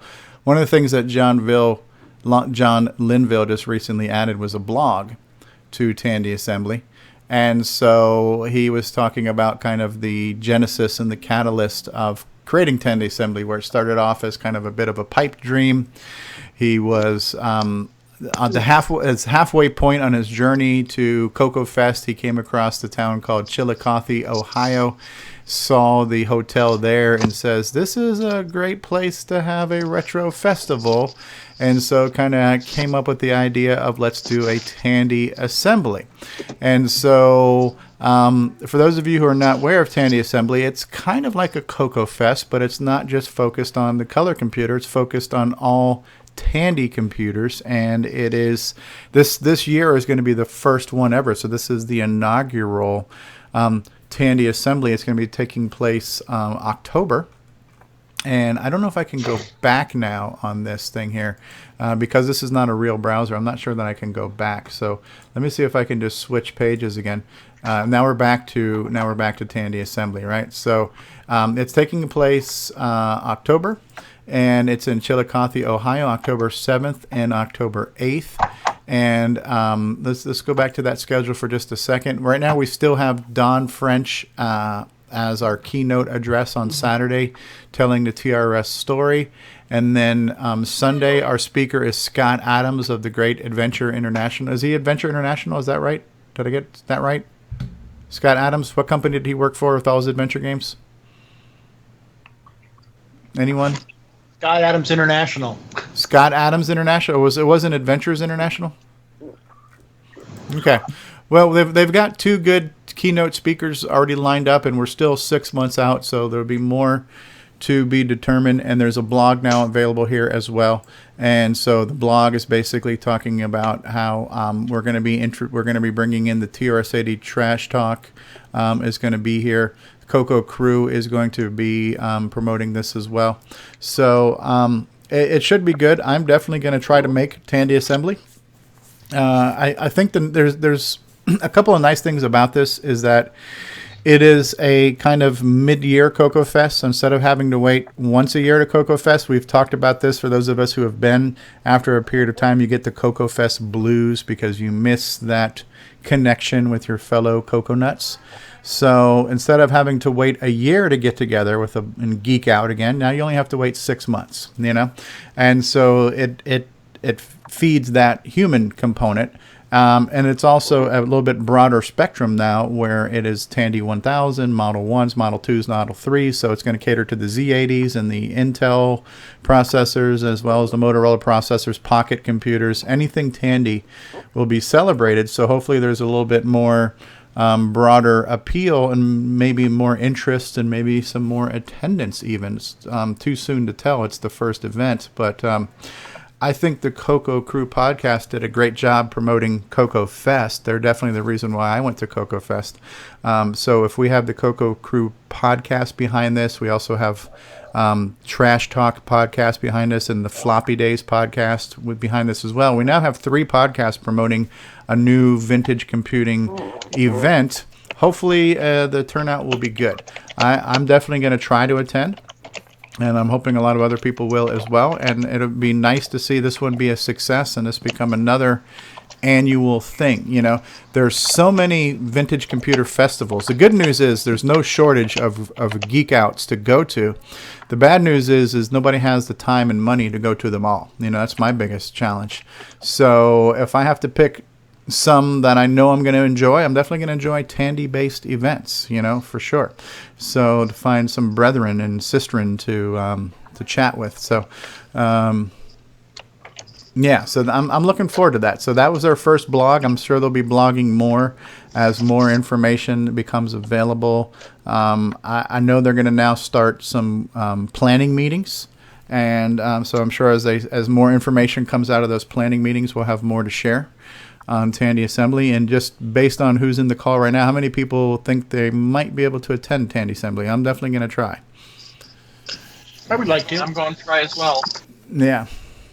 I don't know if Michael Brandt's still watching, but Michael Brandt is in Florida too. We actually talked about maybe carpooling, and I know we've mentioned that before too in the Facebook group. Maybe get a Florida contingent, to carpool to CoCo Fest, or other points unknown.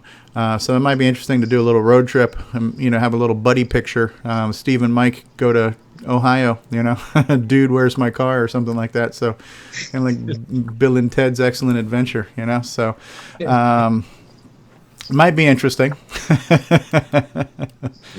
So I'm wondering if they'll let me into the country.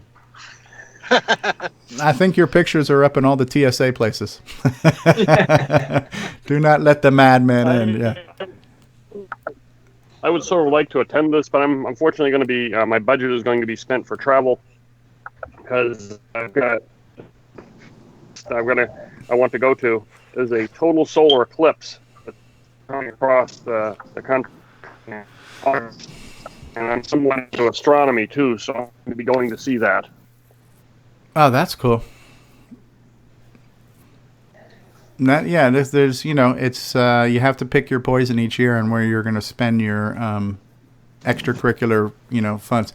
Hey Simon, do you mind turning off your camera because we've been having some bandwidth issues. I want to make sure that they don't come back. No worries. Because Barry started to chop up for just a second. It could have just been a coincidence, but I'm not sure. And Hugo has just joined us. Bonjour, Hugo.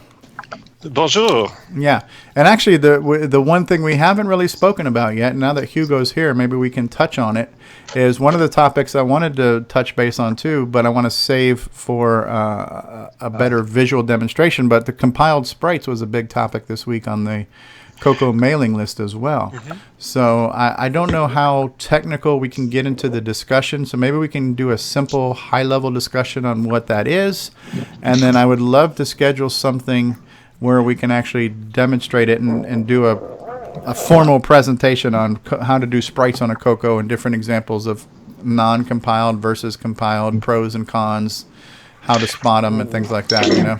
Yeah, well, I'm not sure how deep we can go into that topic today because currently my code is broken. I'm I'm rewriting my sprite compiler. I've had some feedback from a few persons, and they suggested some interesting things, and I think I can make the code even faster. Maybe was that Glenn Hewlett who sent that to you? Yes, Glenn and also Paul Thayer and Simon Jonasson. So they all suggested very interesting things. So I will give it a try. Now, Glenn is porting the arcade Pac-Man game to the CoCo, if I understand well. I don't know how is making this conversion. I don't know what's his approach. That would be a nice subject for another discussion. But I know is not doing transparency at the pixel level. He's doing it at the byte level. Okay. If you want a part of your sprite to be transparent, to show the background, then you have limitations because on the CoCo, in the 16-color mode, you have 2 pixels per byte. So you can't have, for example, pixel number 3 transparent and pixel number 2 opaque or colored. That wouldn't work. You would need both pixels to be transparent. That's how it works. Now, the way I'm doing it, I'm giving the developers the choice to have transparency at the pixel level, which means pixel number 2 can be colored and pixel number 3 can be transparent, for example.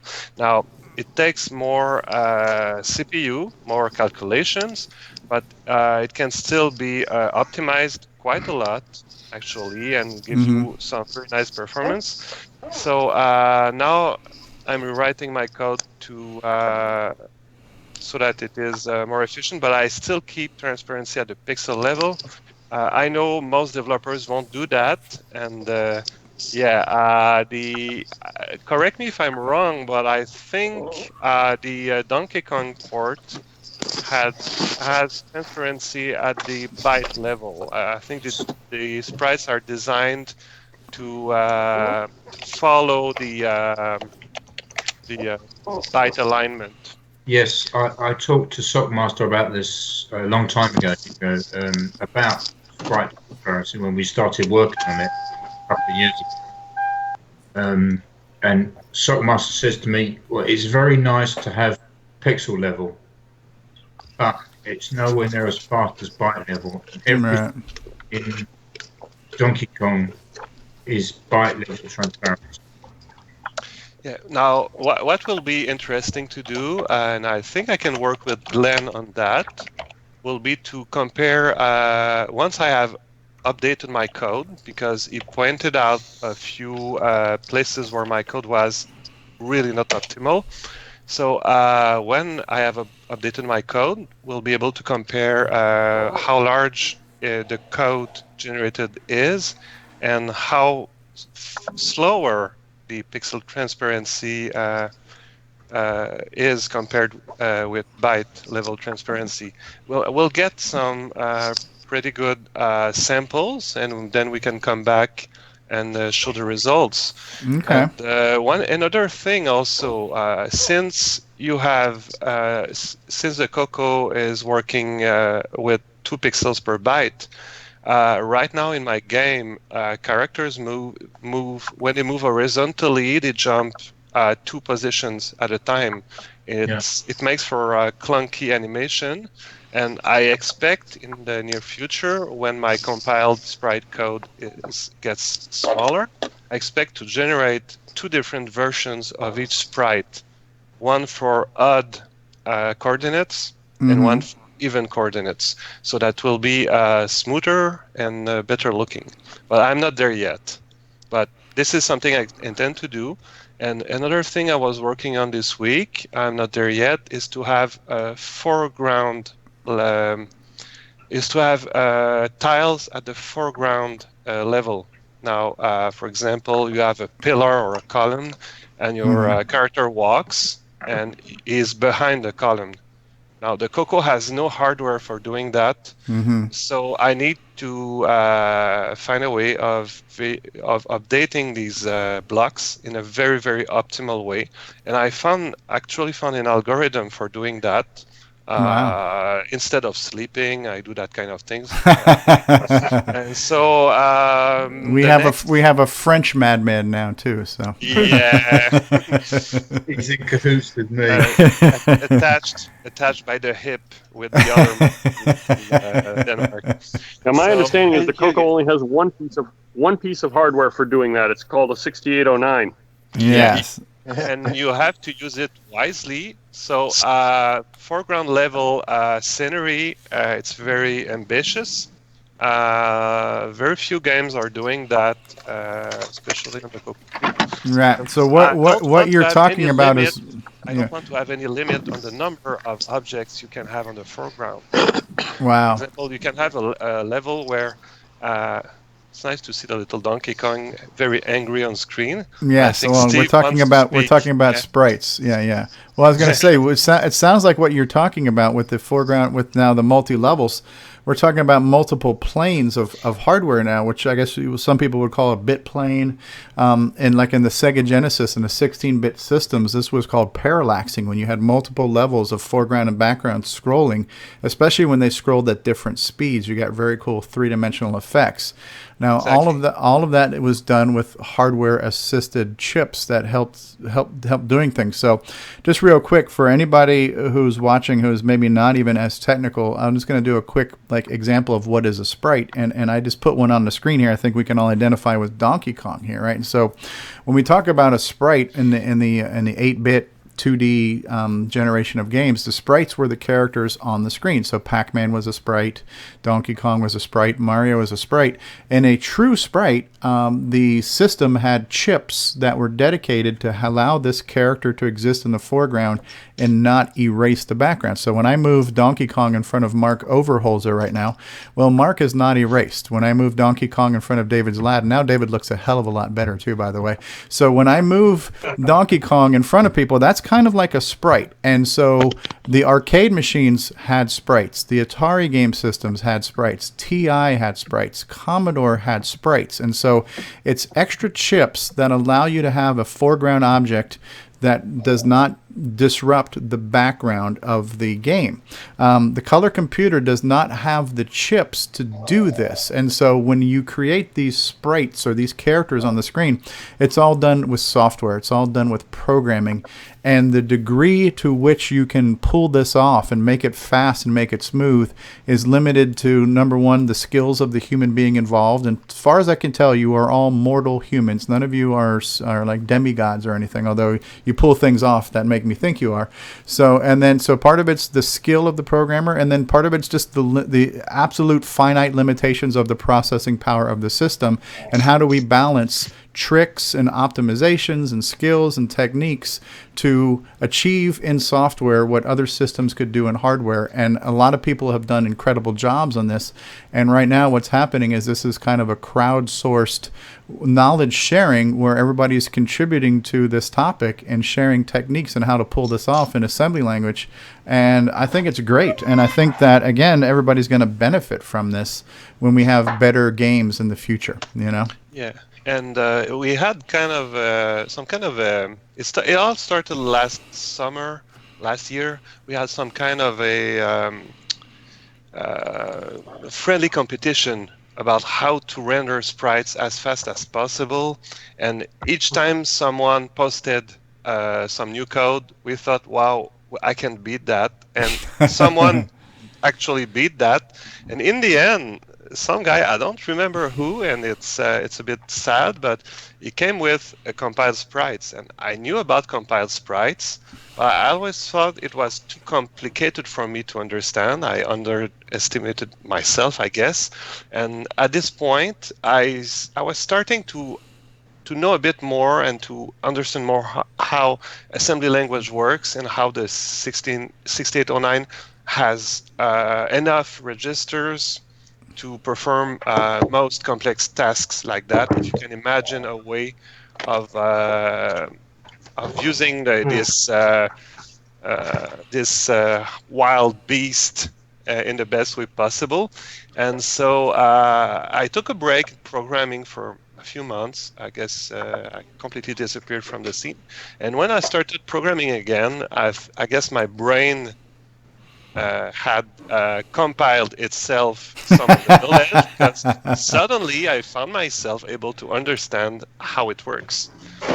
So basically, to prepare a compiled sprite, you have to read the pixels or the bytes from the original bitmap that are in memory, and then you have two ways you can go. If you want to keep all 16 colors, you need a mask. It's a second bitmap, which is black and white, tells you which bytes or pixels in the first bitmap, the one with all the colors, which bits are transparent and which bits are opaque.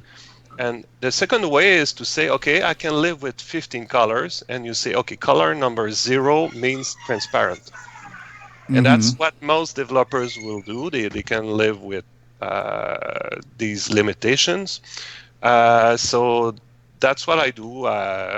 Color number 0 means transparent. So in your drawing tool, you simply draw your sprite, and you choose 0 is any funky color you want to use, like pink, for example. You can design your sprite, your bitmap, and decide which parts are transparent. Now, the compiler, what it does, well, normally, if you want to render that you have a loop, and you can program that in BASIC, I guess. It's a nice exercise. You have something drawn in some part of the screen, and you program a loop to copy the pixels to another part of the screen. So I guess that could be a nice exercise for you, Stevie. And and then you see how slow it is. Oh yeah, I remember doing that. You have nested loops, so you have to use multiple variables. You have, for each pixel or each byte, you have to read and make a decision. So you have lots of comparisons to do. And if you're working at the pixel level, then you have to look at the two halves of your byte, the left part and the right part, and decide what to do with each one, and apply, merge it with the background that you read, and so and so. So it's true, it's much slower that way, but if you don't have many holes in your sprite, it's just a few little parts of your sprite that have these complex transparencies. For all the rest, it's really fast. Right. So the compiled sprite has no comparison and no loops, no variables to maintain, no branching, no nothing.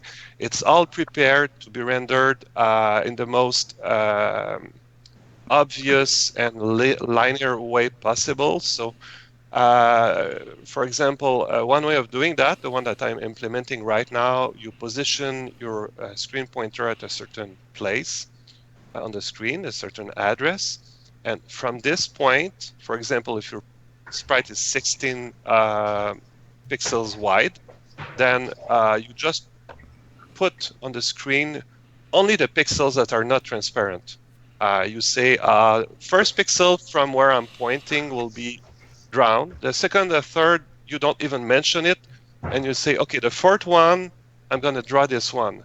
So really, you only have to work for the places where you actually want to display pixels for the sprite. It's very useful, for example, if you want to draw an explosion, which has many transparent parts. Yeah. So after drawing only on this line, only the sprites, only the pixels you want to draw, you haven't moved your pointer to the screen yet, because the 6809 allows you to do indexed access from a certain point. And then after you're done with this scanline, you just move your pointer to the next line. You add 152 bytes to your pointer, and you're good to go for the next line. If a line is empty, you can skip it altogether if your process is optimized enough. Now, Nick is asking, what about saving the background? Yeah, before you draw, you need to save the background. On a video game console and on many computers, you have hardware facilities for or functions that automatically save the background when you put a sprite. Now, on the CoCo, you have to do all the work yourself. So for saving the background, I save the background in a buffer.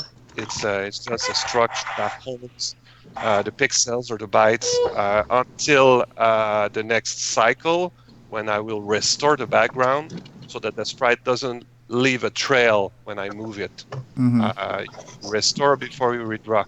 And for that, there are some fast algorithms. For example, Simon showed me how to use stack blasting, which is an advanced technique. I won't explain it today. It's really black magic. It uses the force, and it's really fast. Nick mentions it adds overhead. That's true. And if you have a black background or a single color background, then you can go without having to do all of this. But for my game, I want to use all the tools, all the functions, all the effects that I can think of and that I can program. So I want color in the background, I want scenery, I want foreground objects, I want collision detection, all this stuff. So that's what I'm trying to do. I'm trying to program all these things, it all running in a game that moves at a decent speed. Because some of the best CoCo games are also a bit clunky, a bit slow, especially the 3D games. You see that moving maybe at 2 frames per second. I don't want to go that way. I still want to have CPU cycles left for the music sound. So this is really a madman project. This is a job for the madman. Yeah, Compile Sprite, the principle is simple, and with that superb CPU that we have in the CoCo, in the indexed mode, you can do marvels, and if you program it right, then you can really skip all the empty parts of your sprite and move right to the next pixel without losing any cycle. So this is it. Hugo, very good explanation. Sorry? So a compiled sprite, instead of storing the bitmap for the sprite separate from the code, you actually merge. What you're doing is, if I'm understanding, you're merging the bitmap into the code, and then that code has the sprite already built right into it, and then you just call that subroutine to draw the sprite. Exactly. In fact, I generate the code to render the sprite. It's like the computer is writing its own code and storing it somewhere in RAM. So I just wrench on this, and it does the work, and it returns. Wow. It's really it's like in BASIC you would say you would have a function that says there's the exec function in BASIC that most of you know. You would say exec a certain address. It wouldn't crash a computer and display funky characters or colors. It wouldn't hang. It would just pop a sprite somewhere on the screen, pop a bitmap, and return. It's that magic. And you have you generate a block of code for each sprite. Now this code is larger than the sprite. There is the memory management that becomes very complex. Understanding how the compiler works, that's the simple part. Now organizing it in memory, that's difficult. because the compiled sprites take up much more space, 3 to 4 times the space of the original bitmap that made up the sprite. So if you want to have also the version which is moved by a single pixel, for the odd even versus odd horizontal coordinates, then you need to have 2 compiled sprites per bitmap. But so you have you end up taking up lots of memory. But the CoCo 3 with 512K can certainly handle that. And all you have to do is make sure that you save your sprites one after the other. They're all of different sizes, obviously, because the code is different for each. So this is the hard part. And I'm using many 8K pages for my compile sprite. I organized them. I built some code to fill the pages, prevent overflow, skip to the next.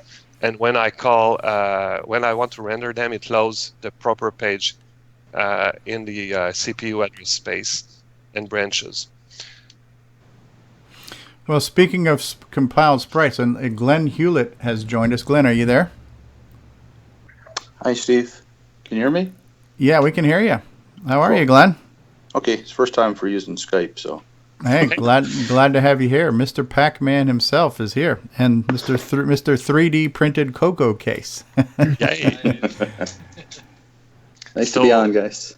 Yeah. So, and again, I would like to, I know we've kind of gotten a little bit deep on it too, which is fine, but I would like to do this as a formal topic at some point in time where we can do demonstrations too. So more than happy to have Glenn chime in as well, but I don't want to give away the entire cow, so maybe just give a saucer of milk so we can save the feast for another discussion.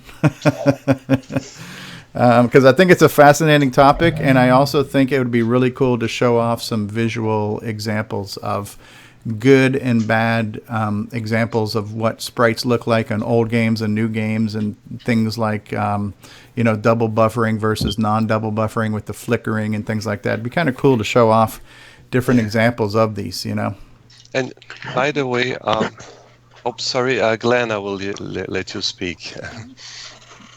Oh, that's okay. I don't know, actually. I just got home, so I don't know what you guys were talking about as far as the sprites so far.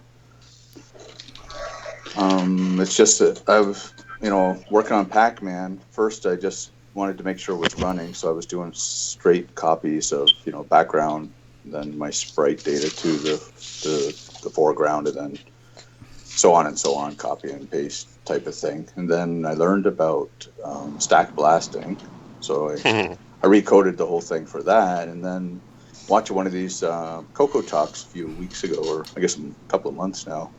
That's when I heard Curtis Boyle, I think, mention compiled sprites, and what the heck is this? So then, of course, checking out the internet, and there wasn't a lot of information either on compiled sprites. I guess because most hardware has sprite hardware. Most computers have sprite hardware built into them, right?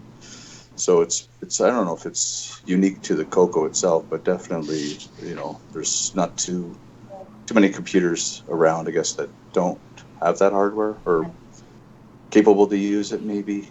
Mm-hmm. You would be surprised. Actually, I was studying other systems last week, following a conversation we had in the previous CoCo Talk about the other 6809 computers in the world, and we discovered that there were no CoCo user in France, and we were wondering. Well, I found why. There's the Thomson series of computers, and they like the CoCo. They don't have. They're based on the same CPU. They don't have any hardware to help with the graphics, just like the CoCo. So, but their graphics modes are very different from the CoCo. So the strategies they would use to make video games and to make sprites using software are completely different because the challenges are different. And I could come back with that. It's quite interesting, actually. The old Apple II, I don't think, has any dedicated sprite graphics hardware either. I mean, that thing basically says, and something that's missing from lots of 8-bit computers is the relocation of the video screen. On the CoCo, you can relocate the the screen over different areas in memory. It allows for some sorts of scrolling, but also double buffering, and you don't have that on other systems, so it's even worse. Hugo? Yeah. Really would like to hear your talk about that with the stuff, since I don't speak French, and the Thompson's machines were in French. It's a little hard for me to understand what goes. So, would really like to hear an in-depth discussion of those machines from somebody who can speak French and translate it to us. Well, dummies who don't. You'll be happy to know that I'm preparing a PowerPoint presentation on that, which explains how the inner workings of the Thomson, comparing it to the CoCo, and also comparing it to the Japanese 6809 computer, the FM7 and 77, showing how good they were in graphics, how graphics were programmed, what were some of the good games, and of course the Thomson was a flicker fest. It was terrible. For games, but it was not designed for games. It was designed for education. So really, the focus was not on providing the hardware functions for programming games. So yes, and Glenn, the arcade Pac-Man, was it using double buffering, or is it? I know the background is black, so you can redraw with a little black border and erase the little trail where you were previously. That will reduce the flicker instead of erasing and redrawing the sprite each cycle. So what are you using as a strategy to reduce the flicker? Actually, that's exactly what I'm doing. Because Pac-Man, when he draws over anything, it gets erased. So we still don't have to worry about Pac-Man itself. It's really just the ghosts. So the ghosts, you really just got to worry about the pellets and then the power pills and the fruit in the middle. So I'm kind of just getting to check where the ghosts are on screen, and if they're at a certain spot, redraw a power pill or the fruit or a pill if it's been eaten. So it's not too bad that way. So I don't really have to worry about double buffering. I'm hoping if I get these sprites to go fast enough, it should just be good enough without worrying about buffering the screens. Yeah, Nick was mentioning too that black backgrounds definitely make things simpler because there's less you have to worry about. We have a couple people chiming in chat. Scott Wendt had said that there's definitely no sprites on the Apple II. Also, the high-res graphics memory is a bit strange to work with due to the order of the bits being designed for output to the video. Curtis Boyle saying the same thing. Apple II doesn't have sprite hardware, and the screen isn't even contiguous between the memory map and the screen scan line order. I've seen that where it looks like it's this really weird interlacing pattern where it goes in like eighths of how it kind of paints in the screen. Very odd.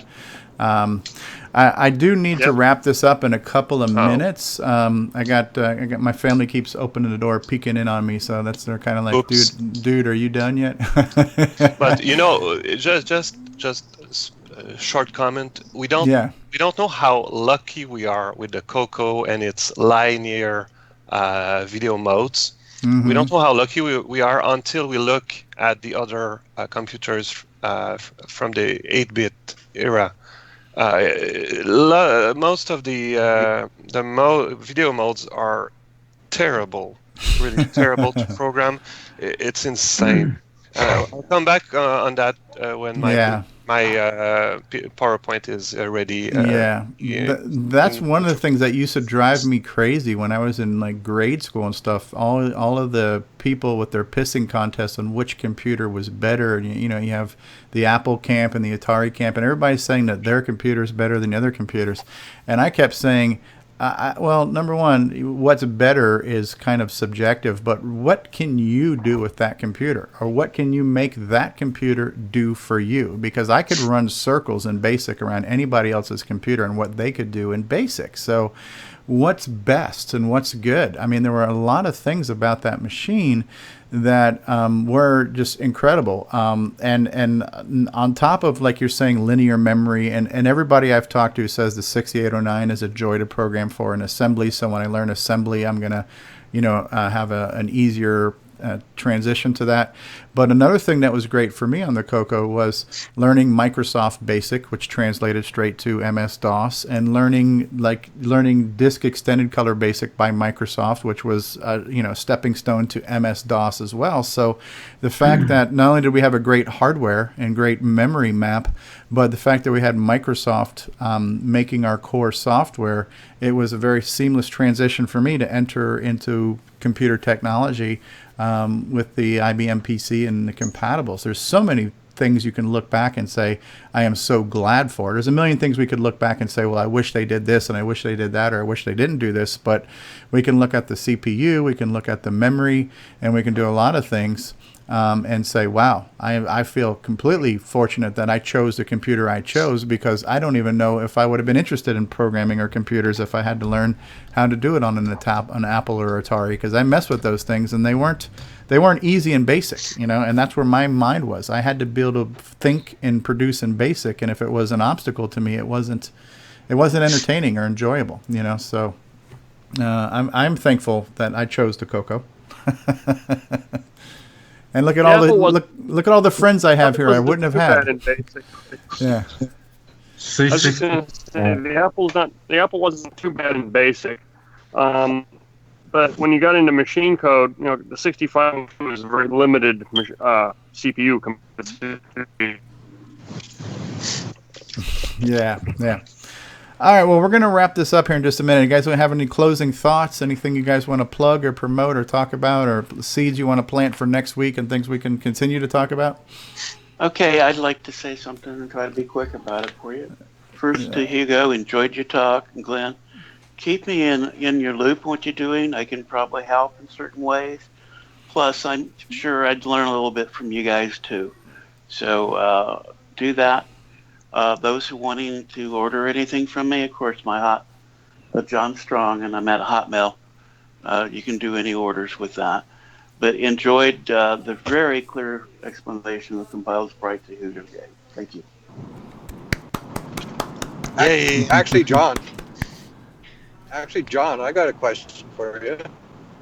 Would you mind sending me some of that source code for the sound chip? Because I wouldn't mind trying it on the Nano as well. I am just checking that. Is this Bill speaking or who? Yes.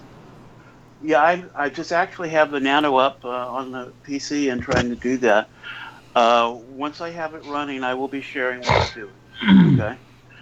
So I've actually got it up in the Edtazzle and stuff. I'm about ready to step through it and see if I've got it right. Okay. So I do plan to share that information out. And also, feel free to Skype me on a voice call at any time. There's some things I'd like to talk to about those things on it, and some suggestions that I would like to make to Roger, and perhaps if more than one of us make the same suggestion, he might consider it. Oh, for sure. So, okay. And I know you've been working with him very closely, a lot closer than I have, because I've been busy doing other things. But so to help that, there's some things. I usually talk to Roger daily. So yeah, I would just like to throw out there too, for all of you who have knowledge of sprites and sprite methods, put your thinking caps on something we can do for a formal sprite presentation, whether it be any code samples that I can run and show off to people.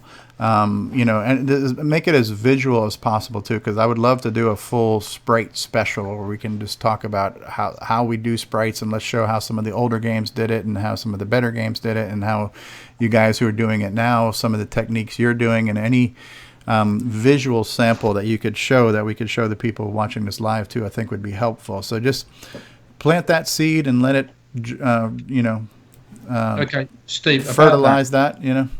About that, Steve, we can actually go back about a year or year and a half and look at something Hugo, I, and Lee Patterson were working on optimizing an imaginary sprite.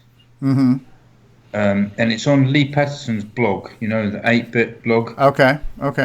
And there's a whole how we took a simple routine I made.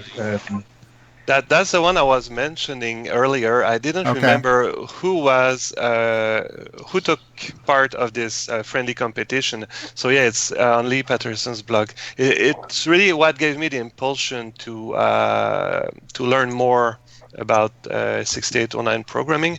At this point, I was really about to quit.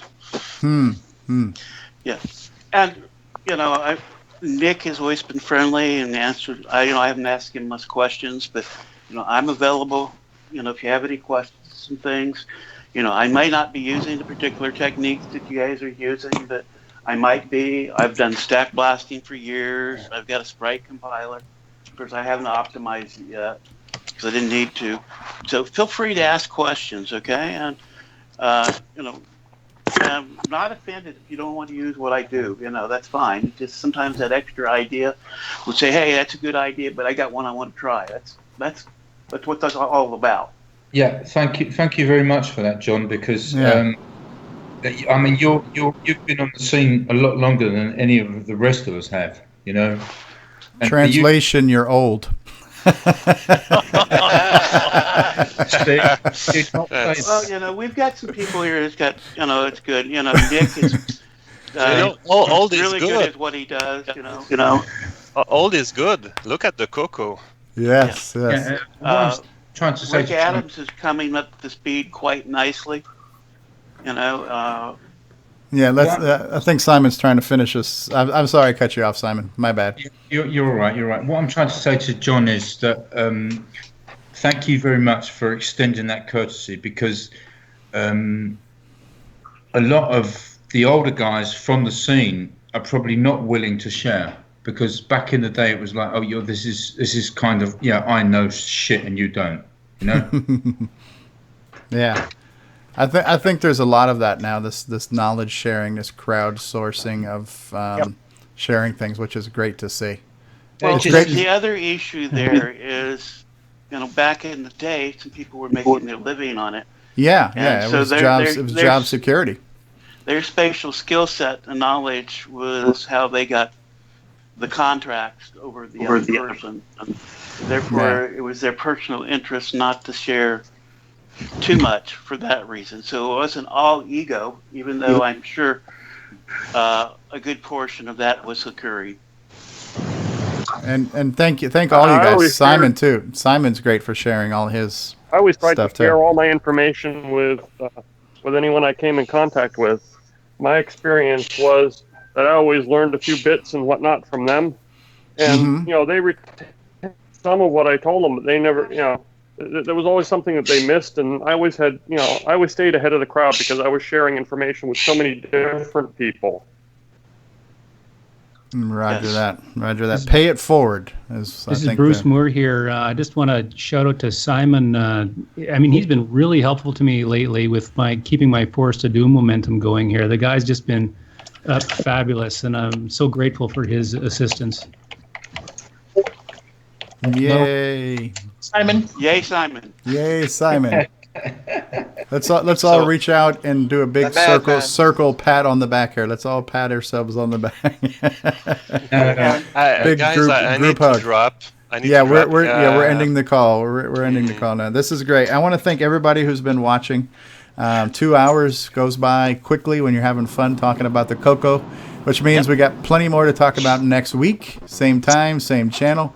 And for everybody who's here now, Hugo, David, John Strong, Barry Nelson, Richard, Mark, Bill Noble, Simon Jonason, Bruce Moore, Glenn Hewlett, and everybody else who has been in the chat. Curtis Boyle has been with us. James Ross has been with us. I'm scrolling back through the chat right now. Scott Wendt was here. Who else was here? Alexander Wallace was here from Mexico. Michael Brandt was here. Who else was here chatting with us? James Ross, I think I mentioned that. Michael Lobieski. Help me pronounce your name again, Michael. It's Lorbieski. Ed Snyder was here. Michael Brand, I mentioned that. We got all kinds of people here. Darren Grant was here. Glenn Hewlett was here in the chat. Now he's here on the call. Yeah, lots of people. Bosco was here from the UK as well. Steve Bamford, author of Flagenbird, was here earlier. Lots of people joining us in chat, joining us live. Lots of people on the call. I want to thank you all. It's been another great CoCo Talk. We got lots more to talk about, and we look forward to doing it next week. So thank you all who were here, and thank you all who watched, and we'll see you next time. CoCo forever, everybody. Thanks, guys. CoCo Nation. CoCo Nation. Bye-bye.